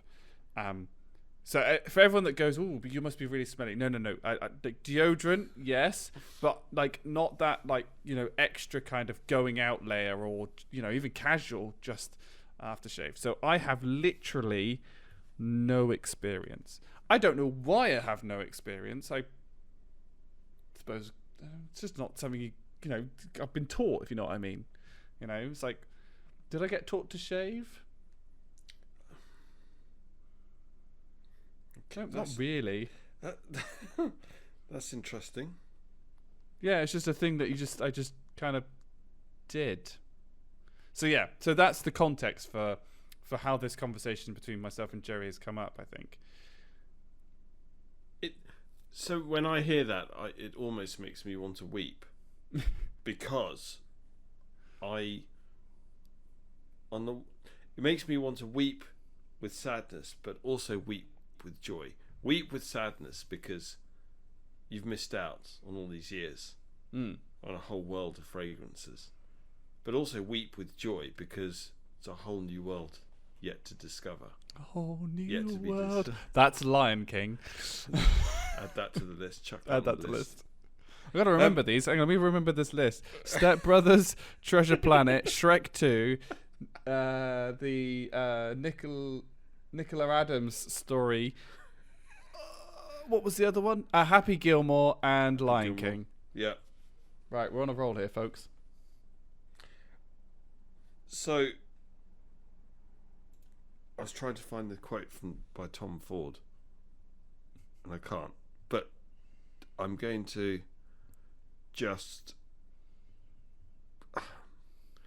do a summary quote, which is basically what Tom Ford, the fashion designer, the world famous fashion designer, said was, I would rather sacrifice expensive clothes and sacrifice anything, having a nice watch or whatever, in favour of smelling good. So he would rather have a really good top-notch fragrance and smell really good and just wear average clothes. And I can attest to that, like, because if I'm walking down the street and I smell, you get a whiff of perfume from someone, and there is a particular type that you think, oh, they smell really good. And I know in a couple of months' time we're going to do our like icks, which is the like things that you just think, if that happens like that. But that, like, someone smelling good is an instant kind of, ooh, you've gone up in the attractiveness rating type thing. So I can understand that, and I get that. I don't know why. I feel lost. Dom, it's a world I want you to discover. And you're talking about ordering anxiety, and actually when it comes to fragrances, there's so much to unpack there that they can be intimidating. So if you're just to walk into a John Lewis, or to walk into a Harvey Nichols, or just any department store worth its salt, which has got a really good fragrance section, you literally would just be like, I don't know where to start. And you'll have everyone kind of swarming on you going, try this, try that, they'll spray this, spray that. And then you don't know where to go from there, and then it becomes a bit of a lottery. And I'm going to say a bold statement here. My fragrance journey started many, many, many moons ago, but it's only become serious in the last couple of years. Okay. So I think I've always taken it seriously, but never really known what to do. Mm-hmm. So I started off with there was some classic fragrances from the 80s and 90s that Sauvage was one. Eau Sauvage, I should say. There's Armani. There's Hugo Boss, Boss Man. The Davidoff Cool Water, that was a groundbreaking like marine fragrance. It's like, what the hell? This is just it is incredible. But in the last couple of years, I've taken it seriously because I've just realised that things have really evolved since then, and there's so much to fragrances. Like I said, there's 4 pages of notes here, so I'm going to go through it all. Mm-hmm. And in all seriousness, you're probably going to need to take notes. I've got a podcast that I can listen to. Yeah, well, that's true. And you're going to have to, and I want you to do some homework in this because I want you to end up with what I'm going to call your signature scent. I want you to find your signature scent, but it's going to take you a while, Dom. Okay. You're not going to be able to do this quickly. So the key to smelling good and to finding the right scent for you is patience. Because it's not going to just happen overnight. And one of the key things on that is it doesn't matter where you go, if you go into Boots or any departments or whatever, probably 90% of the fragrances that you spray on yourself, your initial reaction will be like, oh, that's quite nice. Oh yeah, God, I like that. And that's not how you judge a fragrance. Because if you make your purchasing decision based on that, which is actually one of the things I think is these companies, especially the designers, they focus so much on having such a good, what they call the opening of the scent, that you just go, oh yeah, lovely, wow, yeah, I'll have a bottle of that. And then you realise maybe 2-3 hours later you think, oh crap, I shouldn't have bought a whole bottle of that. It doesn't actually smell that great now. It smells a bit weird, or I wasn't, you'll sniff your arm and go, I wasn't expecting that. So fragrances. So let's start unpacking them. Yes, do it. The whole world. I'm really looking forward to this. By the way, yeah? just to all the listeners, the section that I have here is, I just have nothing. Like it's so much I have nothing on. And Jerry touched on it about that kind of, and we touched on it in the subway section as well, around that kind of general ordering anxiety. Because I've never done it. It's like, where the heck do I start? Like, where is that? I'm just going to be bamboozled and things like that. So, yeah, go. Right. And by the way, you need to stop me and ask me questions at any point, right? Yeah. And I promise I won't take 4 hours. Maybe 3.5, not 4. So, you've got there's this thing. There is a thing. I won't go into the history of it, but it's called a fragrance wheel, and it has also kind of evolved. There's some extra bits added to that, but the fragrance wheel it puts fragrances into categories, right? So you've got woody scents. So woody being like sort of dark, earthy scents, something like a sandalwood. Oriental, which is spicy. That's a category of scents that are spicy, warm, rich. Floral, so delicate, powdery. One of the things you need to get out of your mind as well is, floral. What is it? What is in feminine? No, this is where there's so much to this now. But think something like lily or a rose, believe it or not. So you can get masculine or unisex rose scent fragrances, which are amazing. And then fresh things like lemon, bergamot, which are very light and clean. Yeah. Okay. So you've got those categories, but then you've got other categories. So there's a category, for example, which is what they call fougere. So they're very lavender based, very, very fresh, sweet, fern kind of scents, like what they call barbershop kind of fragrances. Yeah. Right. Mm-hmm. And then I you've know got the smell you mean. Yeah. Yeah, and you recognise it straight away. As soon as you spray one on, that's fougere.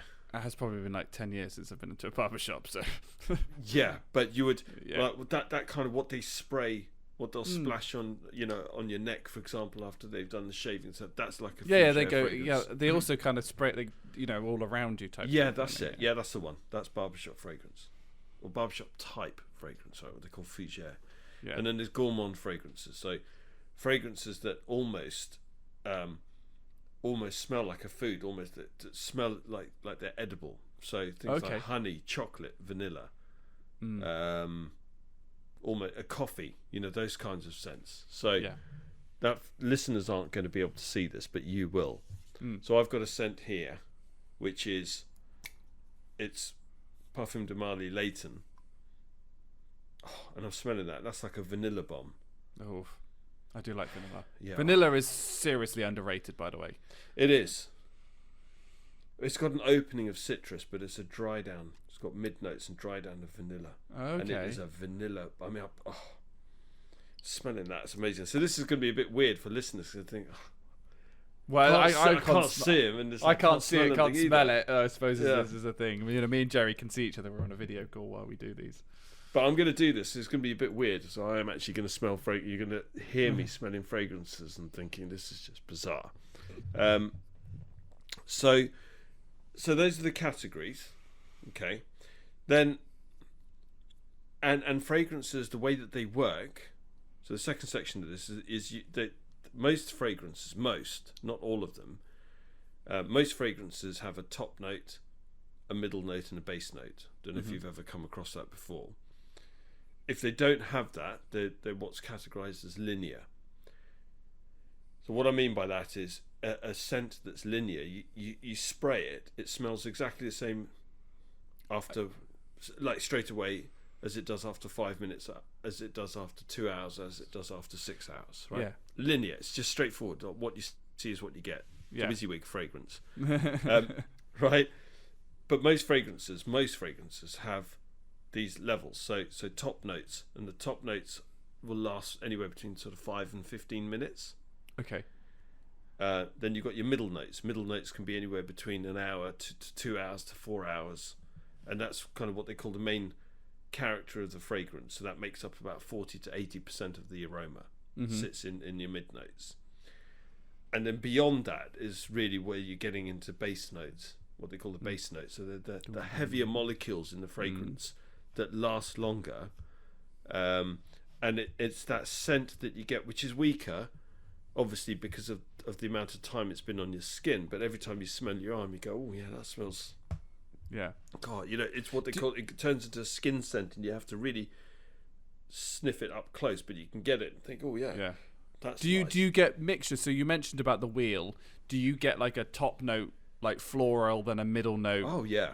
Completely. Completely. Like chocolate. Oh, okay. So they can mix those wheels in those three notes. Completely. The majority of the top notes that you get in the majority of fragrances, especially mainstream fragrances, designer fragrances, are quite floral and light, which, from both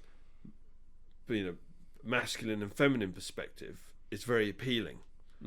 Because you get, who doesn't like the smell of like lemon or fresh lemon and fresh orange and the citrusy kind of smells, or raspberry, strawberry. It is like, oh, that's nice. Yeah, that's lovely. And they don't last as long, which is why they tend to be the top notes.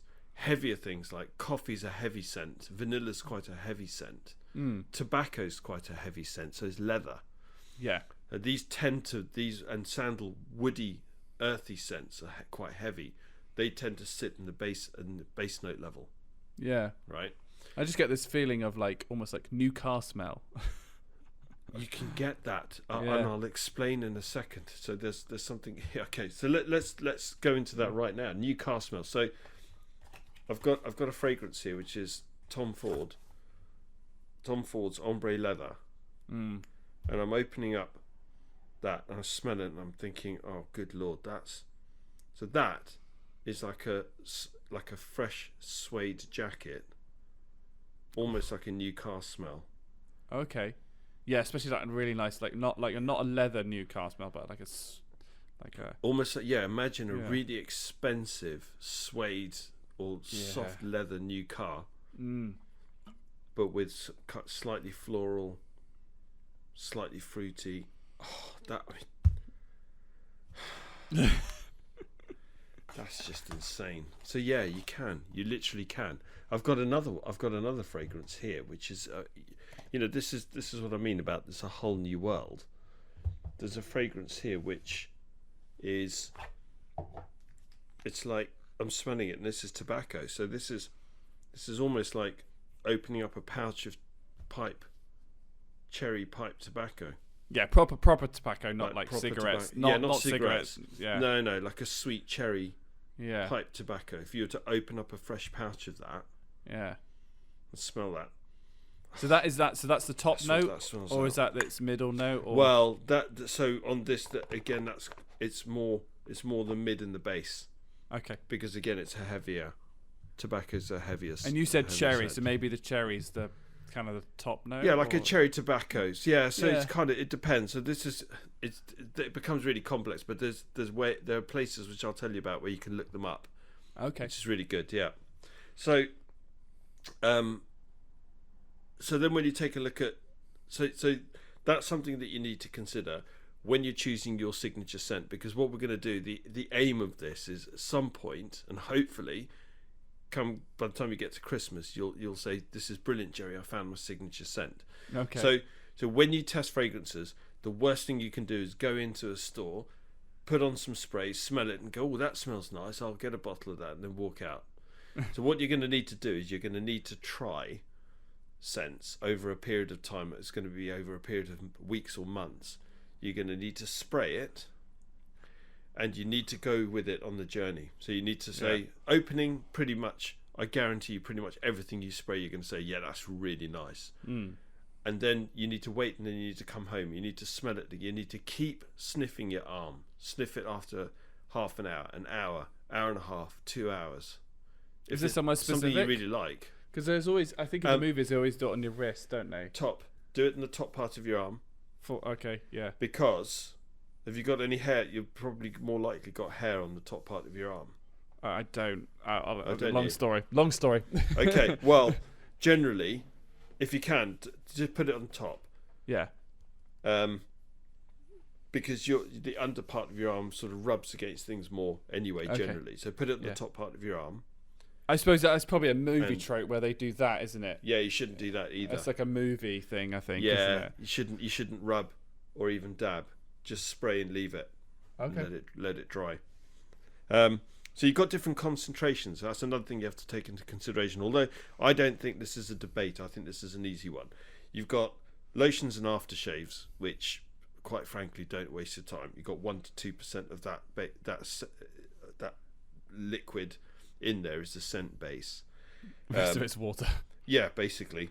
Eau de cologne is 2 to 3% pure scent, so you don't even want to worry about that. Eau de toilette, or what they call EDT, depends. Sometimes that can be anywhere between 5 and 20%. Oh wow. Right? Some of them are really good. Some actually do last. They're quite strong. They're near the 20% end of the scale. Eau de parfum, or EDP, is anywhere between 10 and 30%. Mm-hmm. And parfum is 20 to 40. Now, parfum, you're going to be spending some serious wedge Yeah. on that, right? But eau de parfum, Yeah. a really good EDT, or even better, an EDP is what you want to be aiming for, Right. Okay. because you're going to be making that investment for your signature scent. Yeah. So you might as well get something that's going to last, right? Yeah. So that's that. Fourth point. I'm so excited, by the way, Jerry. Are you? Oh, well, Yeah, this, I hopefully didn't this is realise, interesting. like it's just like the technical complexities into it. I was like, and it makes sense, if you know what I mean. Like to me, it's yeah. making sense. It's not like I'm not like, oh my god, really? Yeah, it is, because it's obvious stuff, but it's quite methodical. You have to be quite methodical about it. Yes, of course, yeah. Yeah. And there's certain things that you think when you're told it, you go, yeah, all right, yeah, okay. That, like when I read it and I learned about this stuff, I went, oh god, yeah, all right, that makes sense. But at the time, when I didn't know, it didn't explain. For example, this point, the point that I'm about to go on to now, which is scents can smell different in different kinds of weather. So you've got scents which are suited to cold weather, and scents which work well in hot weather. Actually, the majority of scents work. In fact, pretty much every scent works in cold weather. You can pretty much wear any scent you want, in any fragrance, in cold weather. In cold weather. In hot weather, it's another matter. Yeah. So when it's hot and humid, or just hot, if you wear, if I was to, for example, wear this tobacco fragrance, in hot weather, it becomes sickly. Yeah, I'd imagine it wouldn't be a great one. It's probably Yeah. a bit too. It's almost like the fragrance needs to match the kind of. You don't want a heavy scent in a hot weather. It's almost like we're putting Yeah. on a giant sweater.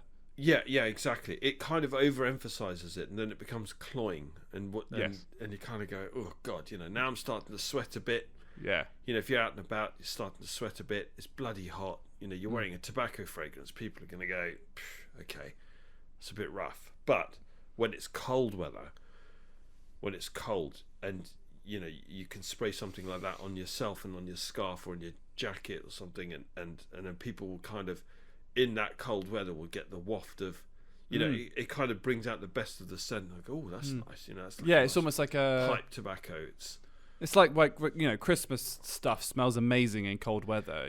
You put exactly. like cinnamon and stuff like that in the summer, and it's a bit sickly. It's sickly. Exactly. It's really sickly. Yeah, it's exactly that. So that's also something to bear in mind. Your signature fragrance, by the way, you're going to need more than one. So you're going to need at least two, because it's not just weather; it's occasions that you wear it in as well. There's a big difference in what you wear in day and in night, as well. Yeah. Yeah. Right. So for me, like, I suppose the biggest. Oh god, it's alright. Because I've got like 3 weddings coming up, but they're a transition from day to night. Okay. Ooh, Weddings are a fun one.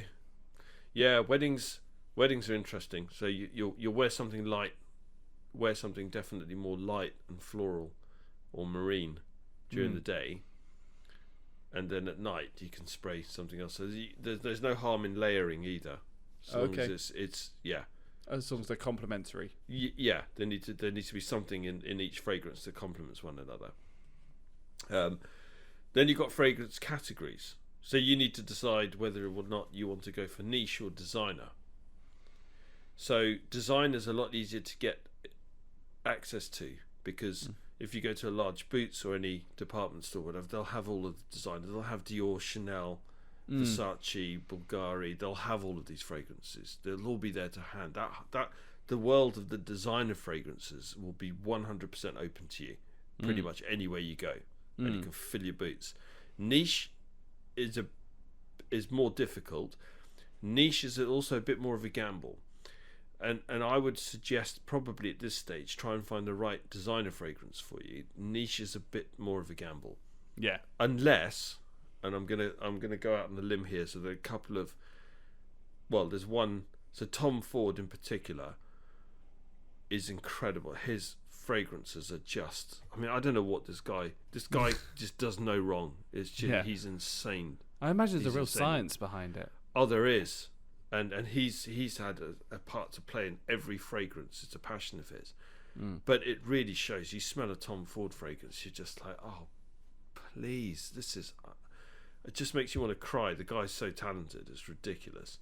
But then you've got other niche fragrances, like, so this one which I said is a vanilla bomb. This is the most mass appealing parfum de Marly, but there are other parfum de Marlys where they can be very divisive. This one's a real compliment getter, but you've got other ones like Amouage or there are so many, and they're not that easy to get hold of, so you're going to need to get samples as well when you go into niche fragrances, but that's probably longer term. You want to make your life a bit easier by going for design, I would say, to start with. It's what I started. It's not like my life is hard enough, is it? Well, yeah, exactly. Based on our conversations earlier this week. Yeah, that's what I need, is more challenges in my life. Yeah, exactly.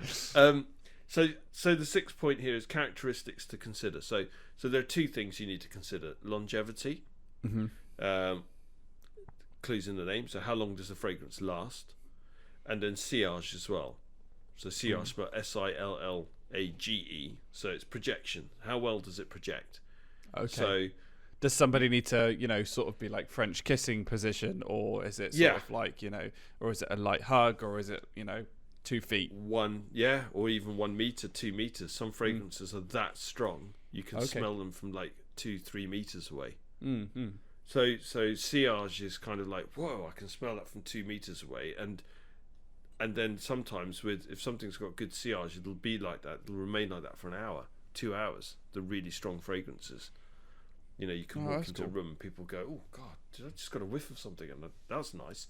Don't know where that came from, but so this one, which I joke about, and I call it, this is Sex Panther. So I call it Sex Panther. 60% of the time, it works every time. Movie number 7, Anki Man. Yeah, I love it. And this is made with bits of real panther. Another Will Ferrell film. I love Will Ferrell. But this is a beast. Absolute beast. And the sillage on this is...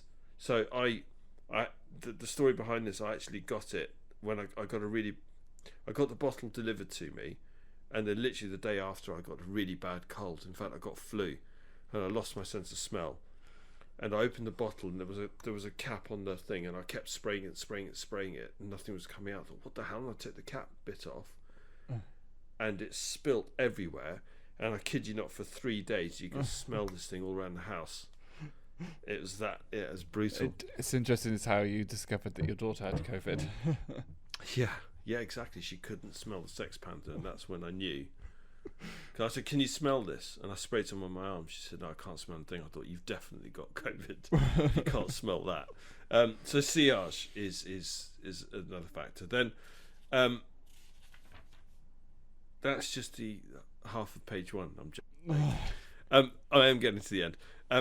So then you've got different things, like, so there's some key ingredients in some of these fragrances. So you've got things like vetiver.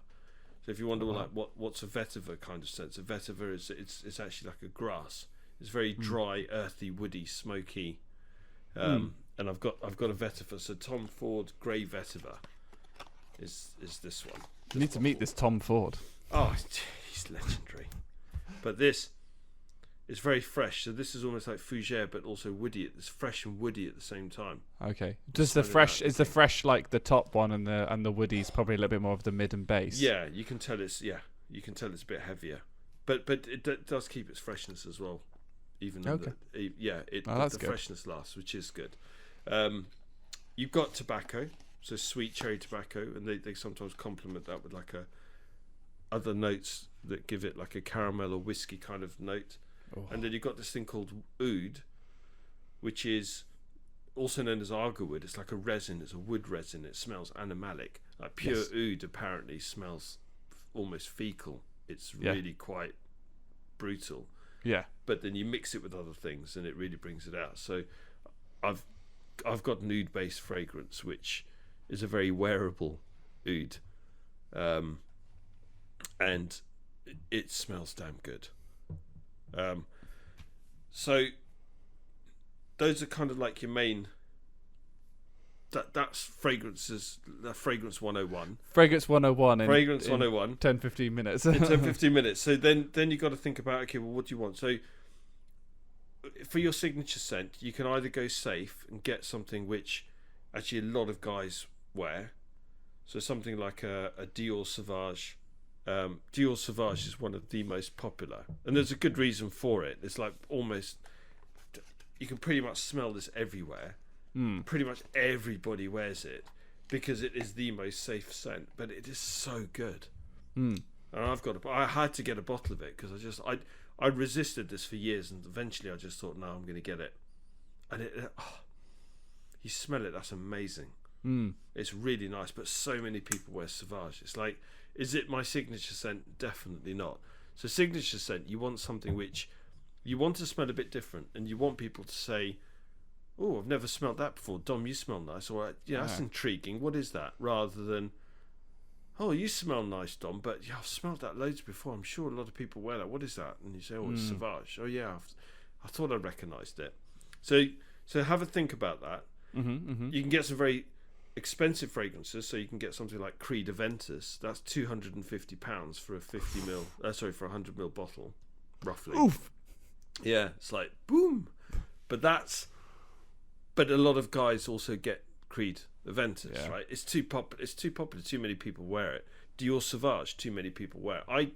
I get it for the love of the fragrance. I just love it, right? Because I just love it.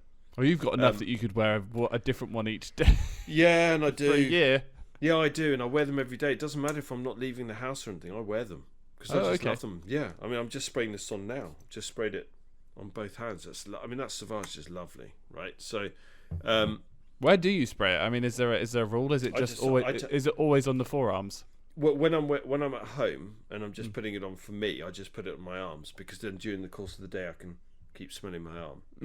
Whereas if I spray it on my neck or anywhere else, you kind of almost get nose blind to it. Yes. Whereas you can get close enough to the scent, and far enough away. Yeah. And far enough away. So, Tom Ford is good. I mean, if you can find, I'd love you to just smell some of the Tom Ford fragrances because they're incredible. But I'm talking like the private blend collection, but they're not cheap. So they're about £180 for 50 ml. Yeah. But worth it. It is my 30th birthday, Mum. Hint, hint. Wink, wink. Nudge, nudge. Hashtag just saying. Yeah, seriously, absolutely worth it. In my opinion. But then you can go for something like a Jean-Paul Gaultier Ultramel. Funnily enough, not that many people wear that anymore. Carolina Herrera, the CH Men Privé, again, not that popular anymore. But still an incredible scent. Versace Dylan Blue or Eros. I have to be a bit careful with that. That's kind of marine based. Again, very, very popular. Armani Acqua di Gio Profumo, brilliant, brilliant, amazing scent. And that's one you always see Armani kind of advertised around Christmas time and things like that. Yeah, exactly. Armani, Chanel, Dior, they push their products hard, but they've got some damn good scents. What Sauvage is one of the most popular, right? So if you had to choose kind of almost like what this and Creed Aventus are like two of the most popular ever. And Sauvage, for example, is difficult to kind of translate. If you go onto a site called Fragrantica or Base Notes and have a look, it'll tell you what all the notes are. It'll tell you about longevity, sillage, and you'll read reviews. Now, be careful when you read reviews. So don't really go on reviews and don't blind buy, because Sauvage will smell different on you than it does on me, than it does on somebody else, right? So the way that it reacts to the skin and the way that it dries down. So Sauvage works really well on my skin, and I love it. But interestingly enough, if I was to read out the notes, you might go, "Oh, I'm not buying that." So top notes of this are bergamot, which is very citrusy, light, and pepper. Okay, and then that's not what I expected. Yeah, exactly. Then Szechuan pepper in the mid notes, lavender, pink pepper, vetiver, which not a lot of people like, and then patchouli, which is very earthy, and geranium. Kind of go, what? What? And then dry down, which is the base notes are ambroxan, which is like very musky. Yeah. Kind of it's almost like a scent in itself. Cedar. And labdanum. And labdanum's like amber. Yeah. It's a very sort of warm ambery. Yeah. That's it's very autumny. Feels a bit autumny kind of scent. Yeah. Which isn't quite what I expected. I expected it to be a little bit lighter. But it is. It's almost like a light, heavy scent.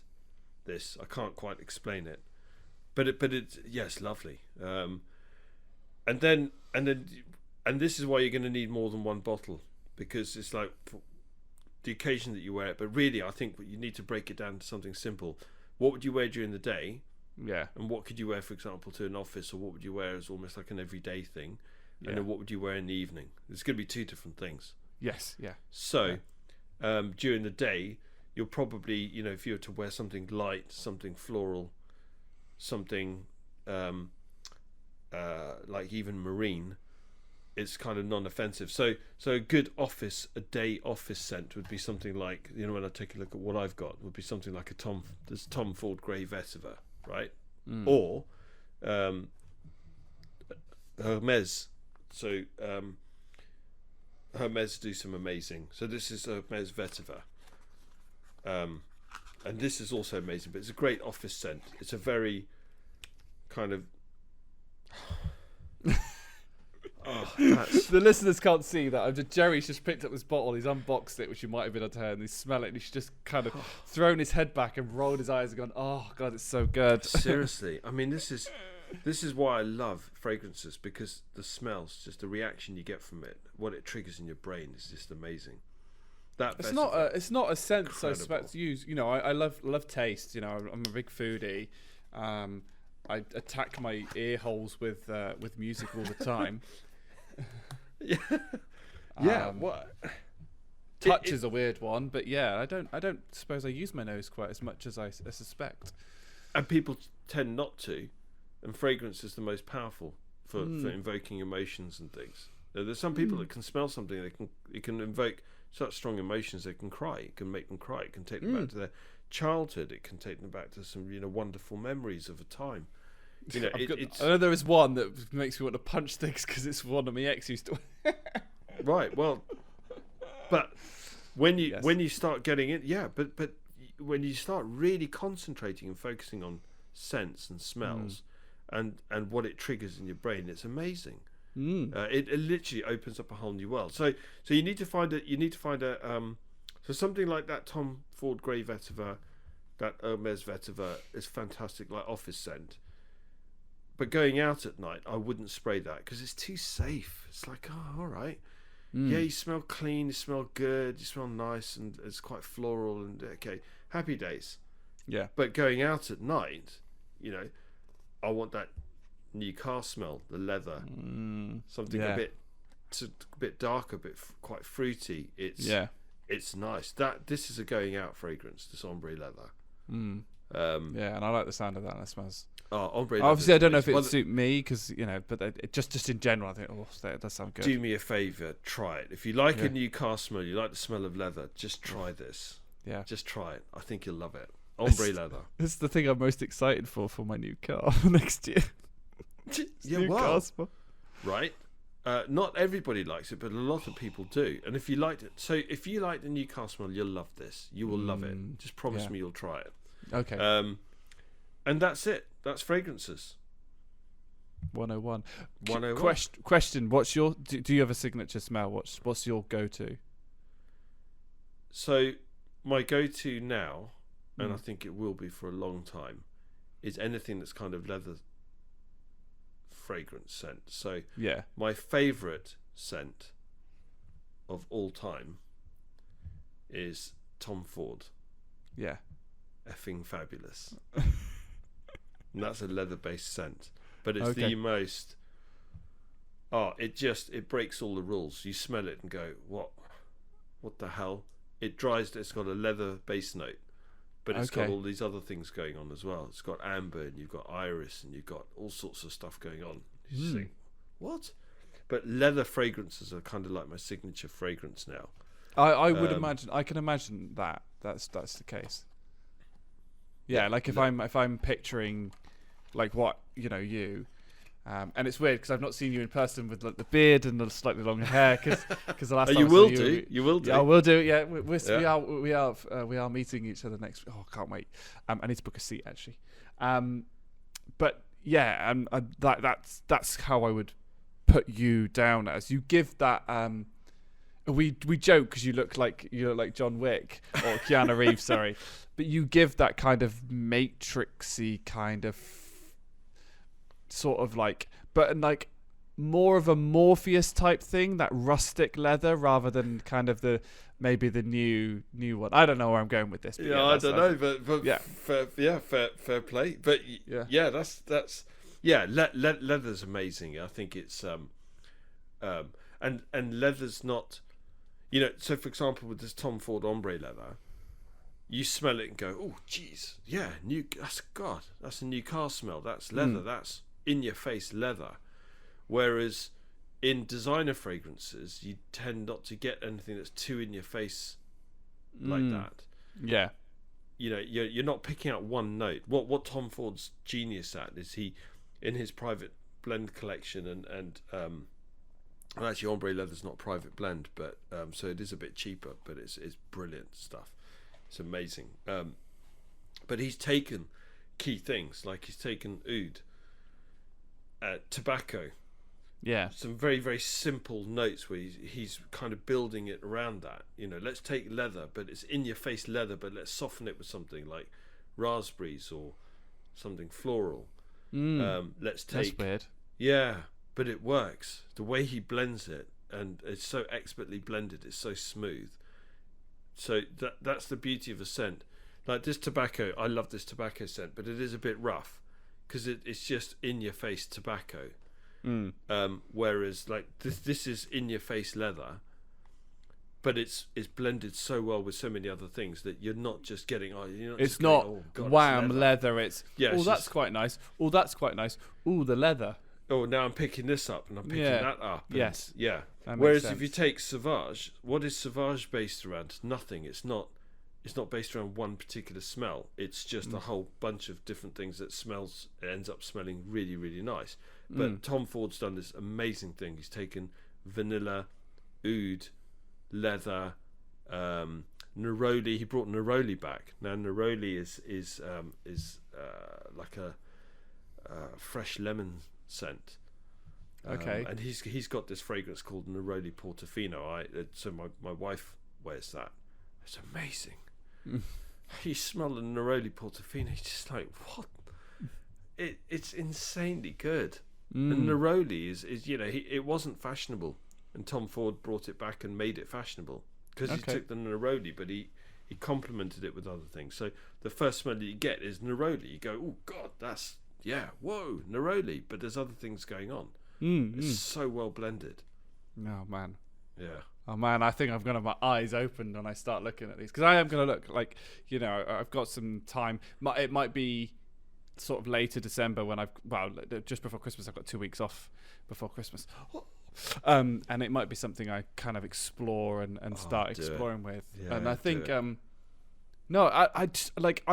and the thing is, like, the scientist in me was like, ooh, like, I get the top, middle, base notes. I get, like, the different charts and things like that and how it's blended. And then the thing I didn't know, like, even just the percentages, like, because you always see it, like, eau de toilette and things like that. And I always think, well, what does that even mean? Like, it doesn't, like, I don't even know. Like, where do you even start? And then you just going through it there, I was like, oh, okay, I didn't know that. That's new.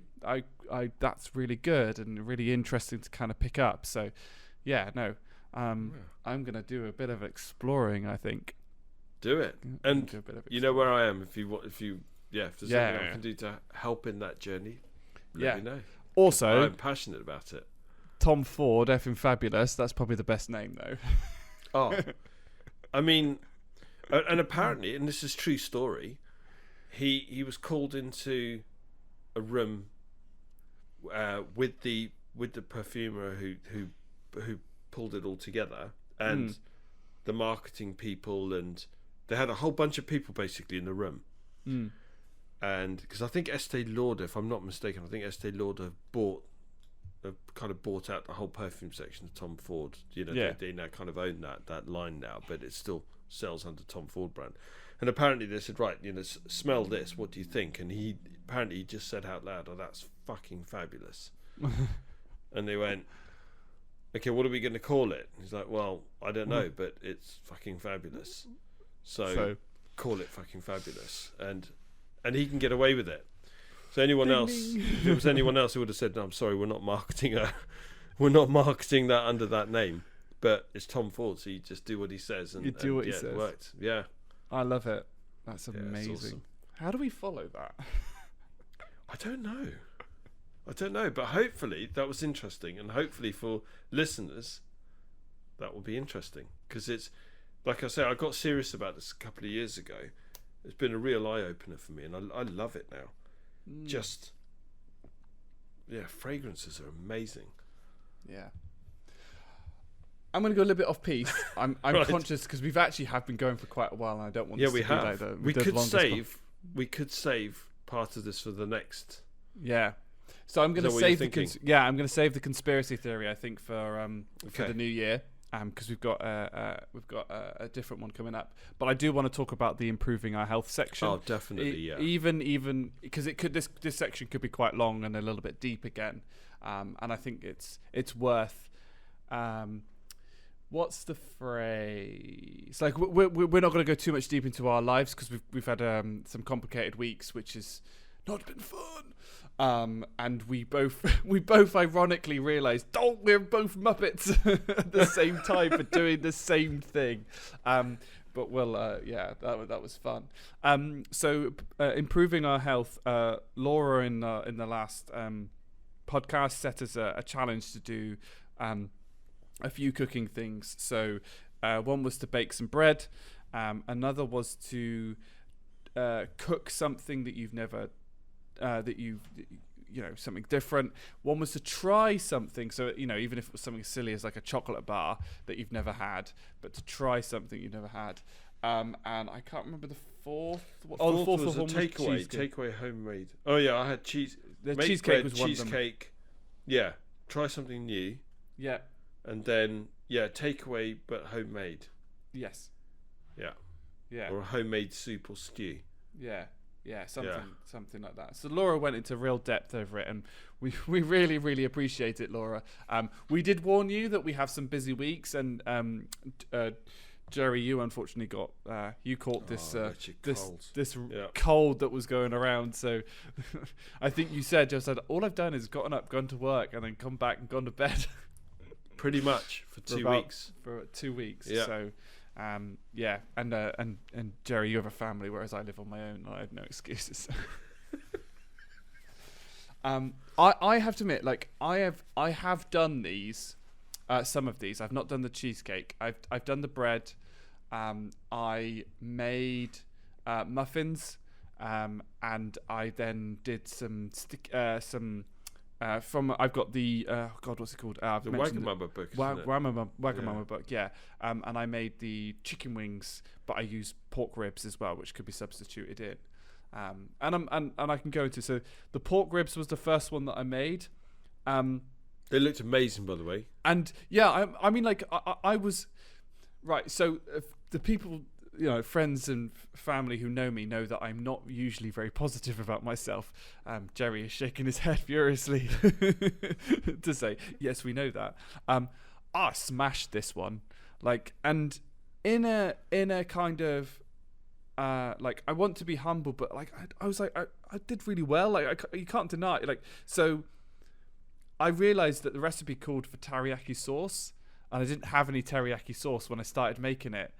And then I realised I had all the ingredients in the flat to make teriyaki sauce from scratch. So I made teriyaki sauce from scratch and then added it to the recipe. And yeah, they look exactly like. I even got sesame seeds? Yeah. In a little jar, like you get like a salt shaker to shake over them, and they looked like the picture. They tasted really good. Just everything kind of just worked and came out really well. So it was for me, 10 out of 10 on execution and a 10 out of 10 on taste. What was the bit that the cleanup though, doing sticky sauce and sticky teriyaki and having pork ribs and oh man, it took me like half an hour to clean up. It was awful. But worth it though. It looked amazing. Yeah, they really did. Amazing. Then I did the muffins. So slight aside, the muffins were from bulk, and this is nothing against bulk. I don't think it's their fault. I think it was 100% the way that I cooked them. But they were protein based ones, so they were poppy and chia seed. And they probably would have tasted really nice if it wasn't for the fact that I royally screwed up. So the recipe said you can use butter or is it olive oil? No, it was coconut oil. Coconut oil. Right? And basically I should have used the coconut oil, but I used the butter because that's what I had. And then it said use water or milk, and I used milk. So I've used the two kind of thicker ingredients already. So almost like the drier ingredients. And then what I did, this was the big mistake. So the thing I've learned from baking is it's actually very precise. So if it says leave your muffins in the tin that you took them out of the oven for 2 minutes and then transfer them to a wire rack for 10 minutes, you leave them in the tin for 2 minutes and transfer them to a wire rack. Not forget about them and leave them in the tray for 20 minutes and then think, oh crap, I best put them onto the wire rack. So the only way to describe the texture of my muffins, sawdust. They were really that dry? They were so dry. I mean, they were held together. They were like, they were like claggy sawdust. That's the only way I could describe them. But they were just that kind of la la. So, and the cleanup even worse.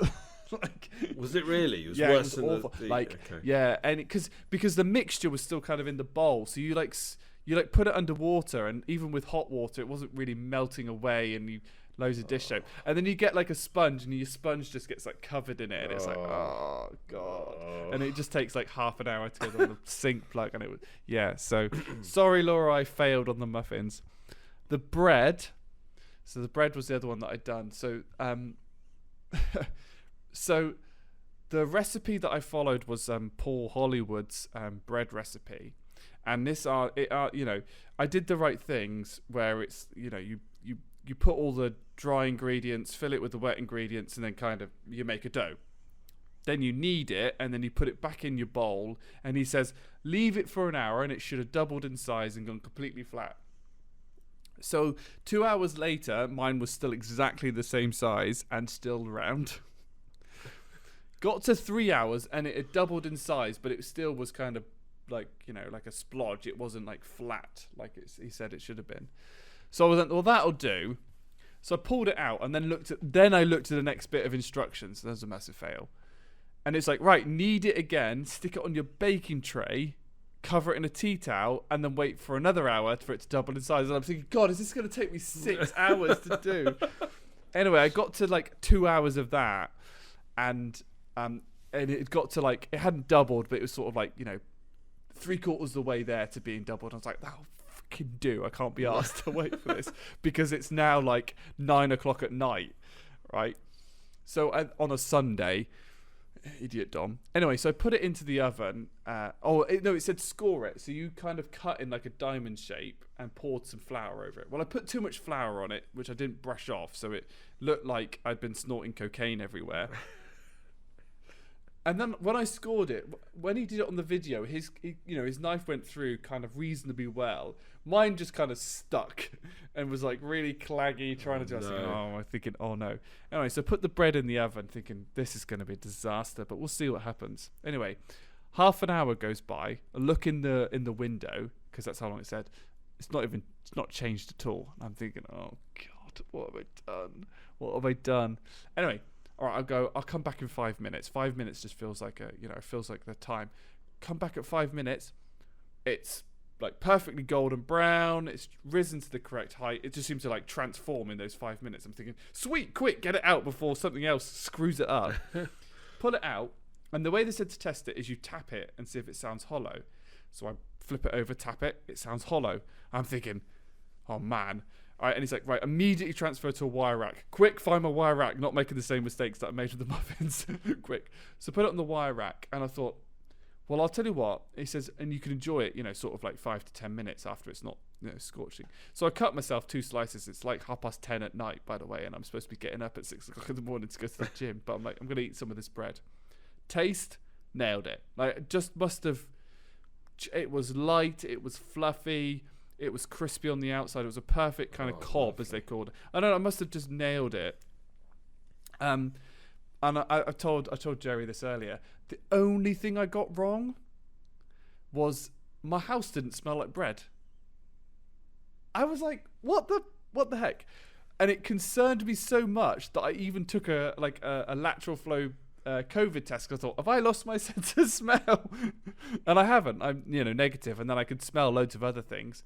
My flat didn't smell of bread. I was like, big disappointment. It was the whole point why I wanted to bake bread, was to be able to smell it. Fragrance, smell. That's how important it is, right? Yeah. And I was like, where is my bread smell? But so yeah, I haven't done the cheesecake. I'm hoping to get round to it. I've got a free-ish weekend this weekend, but next weekend is looking more likely.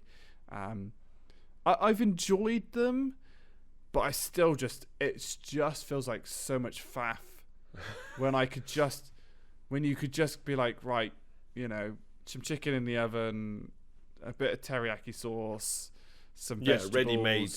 kind of chocolate. Yeah. It feels a little bit more. That's more my style. And if I was cooking for people, and I was going to make a day out of it, yes. Yeah, and I get that. That's different.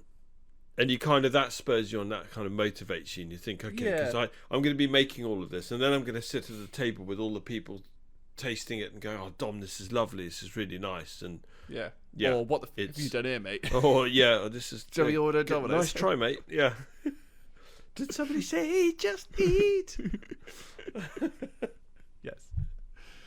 Yeah. So yeah, I mean, yeah, it's just. Can I just say though, I honestly, so two things. One, I absolutely, really admire you. I'm in awe of the fact that you did all of that. Oh, thank you very much. No, seriously, and you just went for it as well, because I know you weren't. I don't think your confidence level was that high when we were having this discussing, right? So, but honestly, you, I mean, you showed me the photographs of the bread as well. You absolutely nailed it, and I'd take my hat off to you. It's brilliant. Ooh. And a big sorry to Laura as well for my miserable failure of not actually getting around to doing anything. You were sick for 2 weeks. I think. And I'll go on to a little bit into it. I just want to say about my bread. I should have also halved the ingredients because I was eating bloody bread for 3 days. Is that how long it lasted? Oh, it was so much. Yeah. For those that can, and you should better get through to it because my channel is linked on the YouTube channel of here, and I think I'm linked on Spotify, so you might better find it through. But I put it on my Instagram, and but you can't quite see the scale of it. That's not a small wire rack, and it takes up the whole wire rack. It's a sizable heifer, that piece of bread is. It's a proper kind of. It's a proper loaf. Yeah, it is a proper loaf. So I wish I'd halved. If I'd halved everything, I think it would have. Yeah, but it lasts long enough though.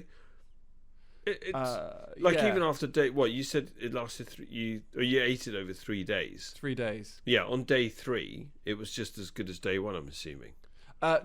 Well, so I cheated a bit on day 3. So and I do this with other bread rolls. If you just get a bread roll from Asda or Tesco's bakery section, if you don't eat it on that day, it goes stale very quickly.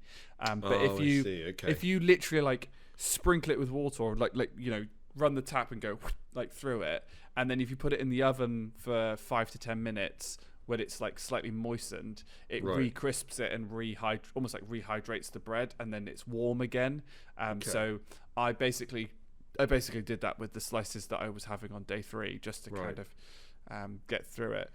But it was all right. There was one bit in the middle, right in the middle of the loaf, not in the center, but on the bottom, where it just got a little bit soggy. There'd been a bit of trapped moisture. I just had to cut off. But yeah, and in the grand scheme of things, I was fairly okay with that.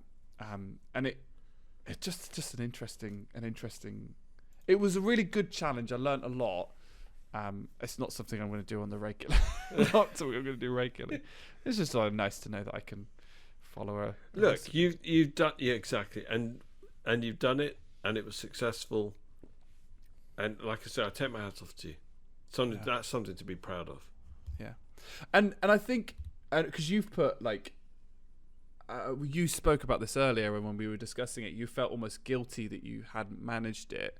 Which is almost ironic with our improving the health thing, because one of our key points to this, and we're going to go slightly into, so we're not going to have for next month one really. It's December. It's the wrong time to be trying to do things. But it's ironic that you kind of feeling a little bit guilty, that the whole point is to kind of feel better about ourselves. And actually, we're in this process where we're almost putting too much pressure on ourselves to do things that when you don't do it, you feel worse for it. And I've discussed this with Jerry a little bit, just offline. But I'm listening to a new podcast, another podcast, because I listen to lots of them. I do like a good podcast. I'm listening to the Nike Trained podcast, and they have a really good tagline, which is "Greatness isn't born, it's trained." Which is so true, and they talk about the 5 facets of training. So it's not just about I can do, they've got like Olympic athletes and people come on occasionally, but they don't talk to them about, what's your training regime to get ready for the Olympics, because we couldn't do that as normal human beings. Well, we could, but not straight off the bat. Yeah. But they talk about like the other ones, which is your nutrition, your sleep, recovery, and something else. But the point being is that there's loads of elements to being a good athlete, and something I recognized recently, I mentioned it earlier about just getting a little bit past my prime, is that I can't do 6 gym sessions and 2 taekwondo sessions and go for a run and swim. The body just breaks down. Like I used to be able to do that. That's what I used to be able to do. I can't do that anymore. My body doesn't hold together anymore.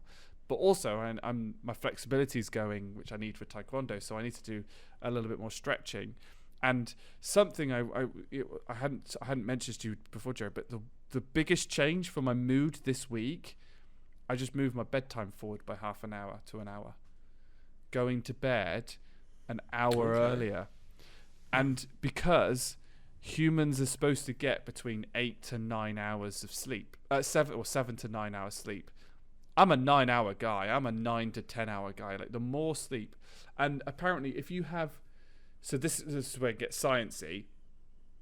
If you have less than 6 hours sleep, your reaction time is 45 milliseconds slower, which doesn't sound a lot, but it's the equivalent of you being legally drunk, so you can't drive a car, being over the limit. Good Lord. Yeah. Bloody hell. So, like, the first thing I've changed, like, and what I've done is, like, I read it on my calendar. So I was trying to do, like, again, I'd go to the gym. So I get up at, like, 5:30, and I'd go to the gym, and then I'd go to work. And then in the evening, I was trying to do my recovery and stretching. And it just wasn't working. I just wasn't motivated in the evening to do it. And I couldn't build the discipline to do it. So I've just gone, well, sod it. Why am I trying to get back to work and still trying to start work at 7:30, and then I'm still working till like 5 o'clock in the evening anyway? I was like, work shouldn't consume me. My training and my family life and being able to, go and socialize should consume me. So, I mean, I still go do taekwondo in the evening because that's when it is, but that's a class.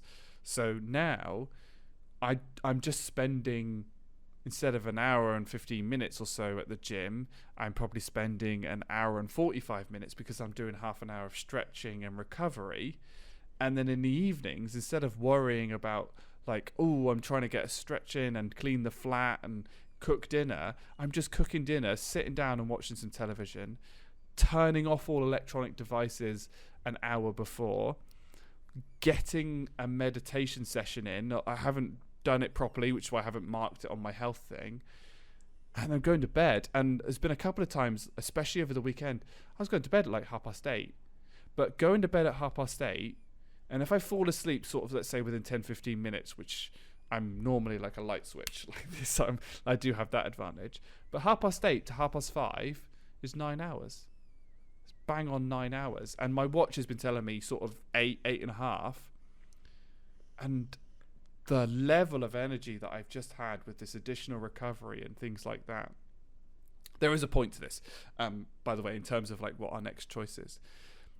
And I was like, well, why is this working and none of the other stuff is working? And it's because I'm not doing an output goal. My output goal isn't to get, to be able to do the splits, to get 9 hours of sleep. My output goal is to just give me the best, is a process goal. The process is, I'm going to bed as early as I can. I'm getting up and I'm setting aside the time to do that. I'm not trying to meditate for 20 minutes. I'm just doing some sort of meditation. And it's that shift in mindset for me was with the cooking challenge as well. Like, it doesn't matter what I create. I'm not trying to have an output goal of create these cooking. The process is I just have to cook something. And if it's good, it's good. And if it's bad, it's bad. I removed that pressure of me to cook something good. And some of them turned out good. One of them turned out truly awful. I mean, if you've ever seen sawdust in a muffin tin, come round to my flat and you would have seen it. But there's this whole kind of process goals that I really want to kind of explore a little bit more. So which is why I've not put in another one, because I think it needs a bit more thought. Anyway, I've rambled on, but hopefully some of it made sense a little bit. Completely made sense. When you and I caught up, when was it? Tuesday. Was it Tuesday? It feels like it's weeks ago. It does feel like weeks ago. Doesn't it? But when we caught up, when you explained this to me, it just made so much sense. It does take the pressure off because that, the fact that I didn't get round to doing any of those challenges, meaning that I'm focused on an outcome of, just didn't get round to actually, I don't know, just not doing anything, and I'm constantly trying to set myself goals to think, okay, this needs to be, this is what I need to get at the end of it. This is what I need to be doing at the end of it, and I just don't get round to it. And I actually think it's too much pressure. God, that made me jump. Sorry, that genuinely made me jump. That's my daughter sticking her head through the window, almost through the window. She's outside. She's taken a chihuahua out for constitutional. A bit of constitutional, and that I just jumped out of my skin. Sorry about that. Good Lord.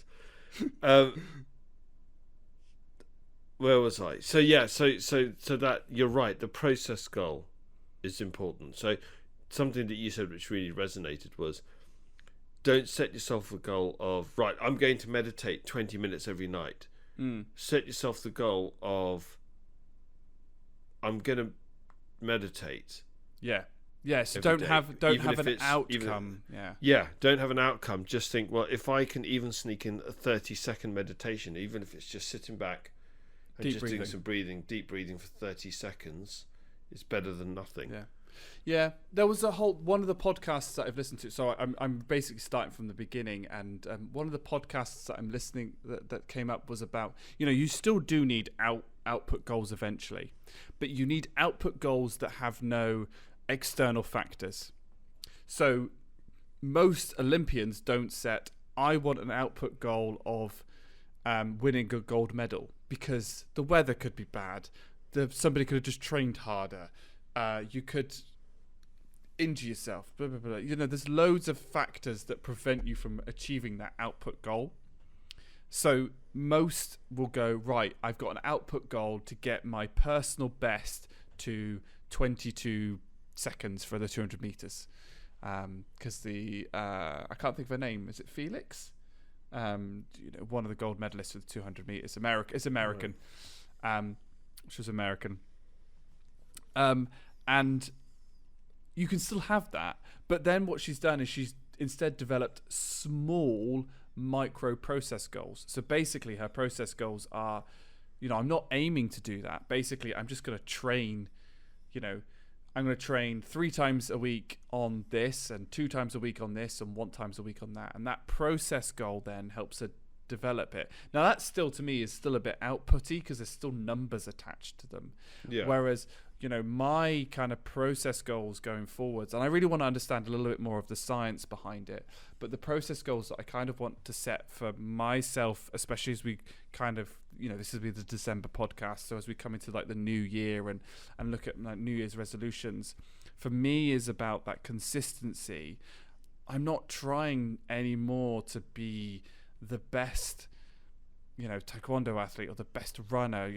I'm not trying to get my 5k to under 25 minutes. It'd be lovely, but my process should be, I've got to run just once a week and just get there. And that's and then Alison Felix. Yes, Alison Felix. So her podcast is one I listened to. So this was back from 2019, and she's just had a child. So her aim was this was pre-pandemic, if anyone can remember what that was like. Yeah, BC, before COVID. Yeah, before COVID. So she just had a child, and she was looking at kind of her next sort of steps in the process. To say, well, actually, I'd still like to. My output goal was to still compete at the Olympics. there's enough that I can do that there's not too many factors that should prevent that. And I want my personal best to be back down to 21 seconds or whatever it was.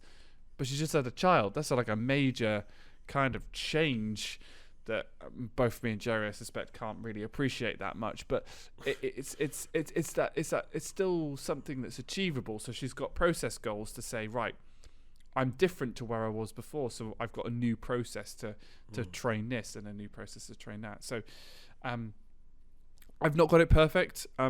Like I said, most of the things I've taken from this podcast have been, I need to sort out my nutrition. I need to stop eating sugary food. I need to sleep more. The sleep more has been the biggest beneficial already. Like, I'm still eating the crap food, but I'm sleeping just that little bit more, and I'm just like, so much better. And then the other one is, again, that meditation. And I've not started any of the guided meditation, so I've not like kept it in, but I'm just taking 10 minutes before I go to bed, where the screens have been switched off for at least half an hour, and I'm just kind of deep breathing, just having a bit of a think about the day, and just kind of almost going, right, I've written it down, don't need to worry about it, and go to sleep with no worries. Yeah, that's really good.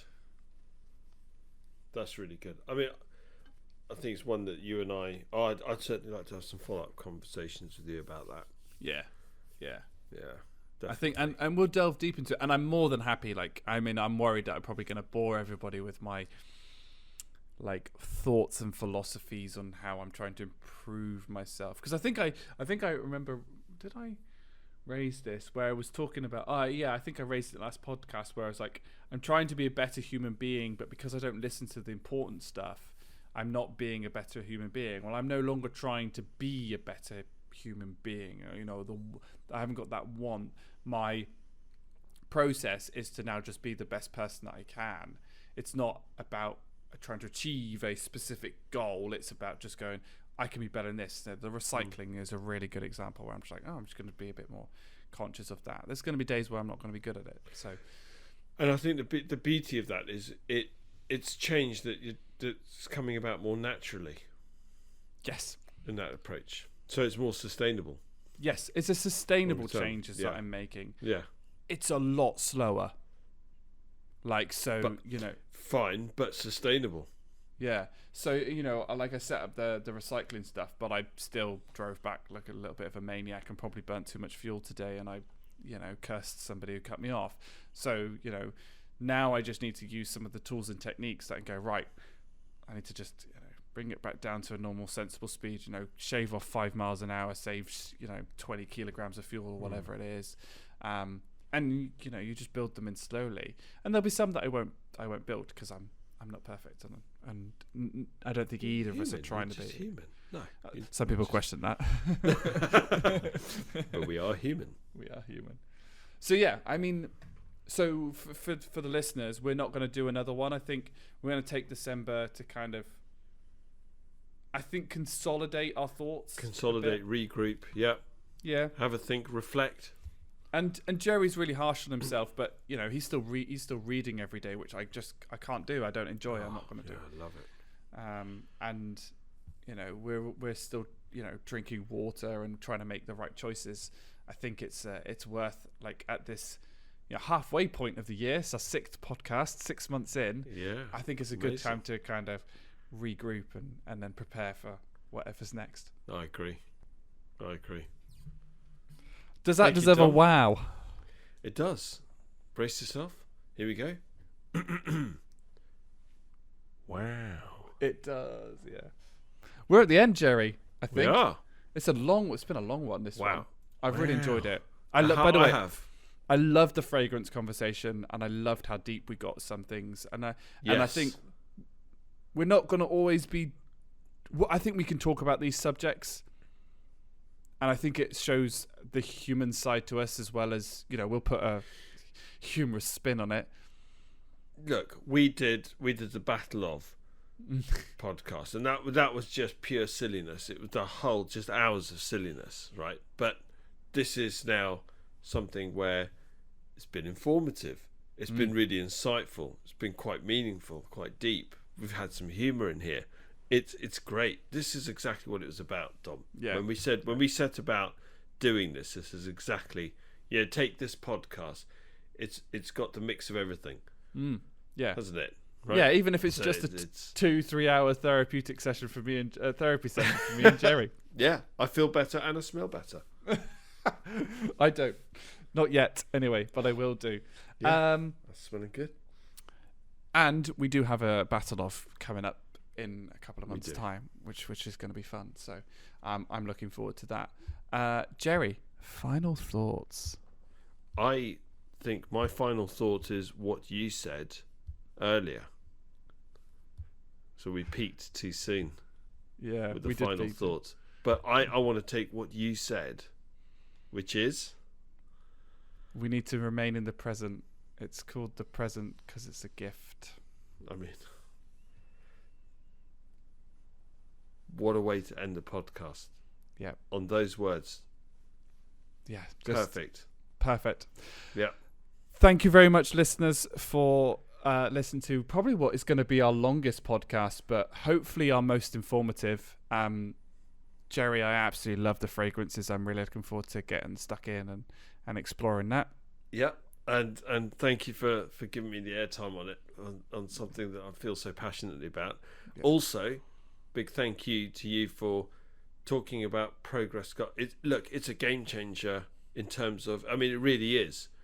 It was just a moment of clarity when you and I had the conversation. I'm so glad that you've gone into detail about what that actually means. Yeah. And explained it further, and hopefully it'll help listeners as well.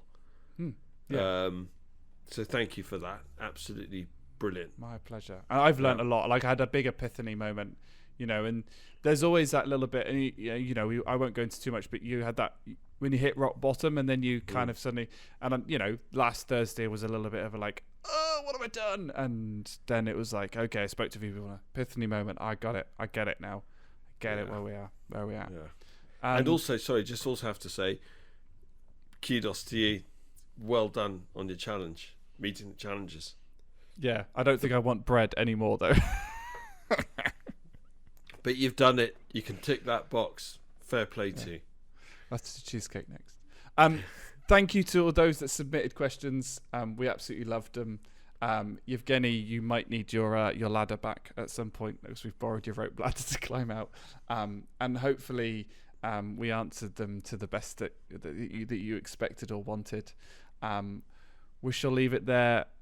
Please, everyone, stay safe. We shall catch you all on the next one. Yeah. Take care, everybody.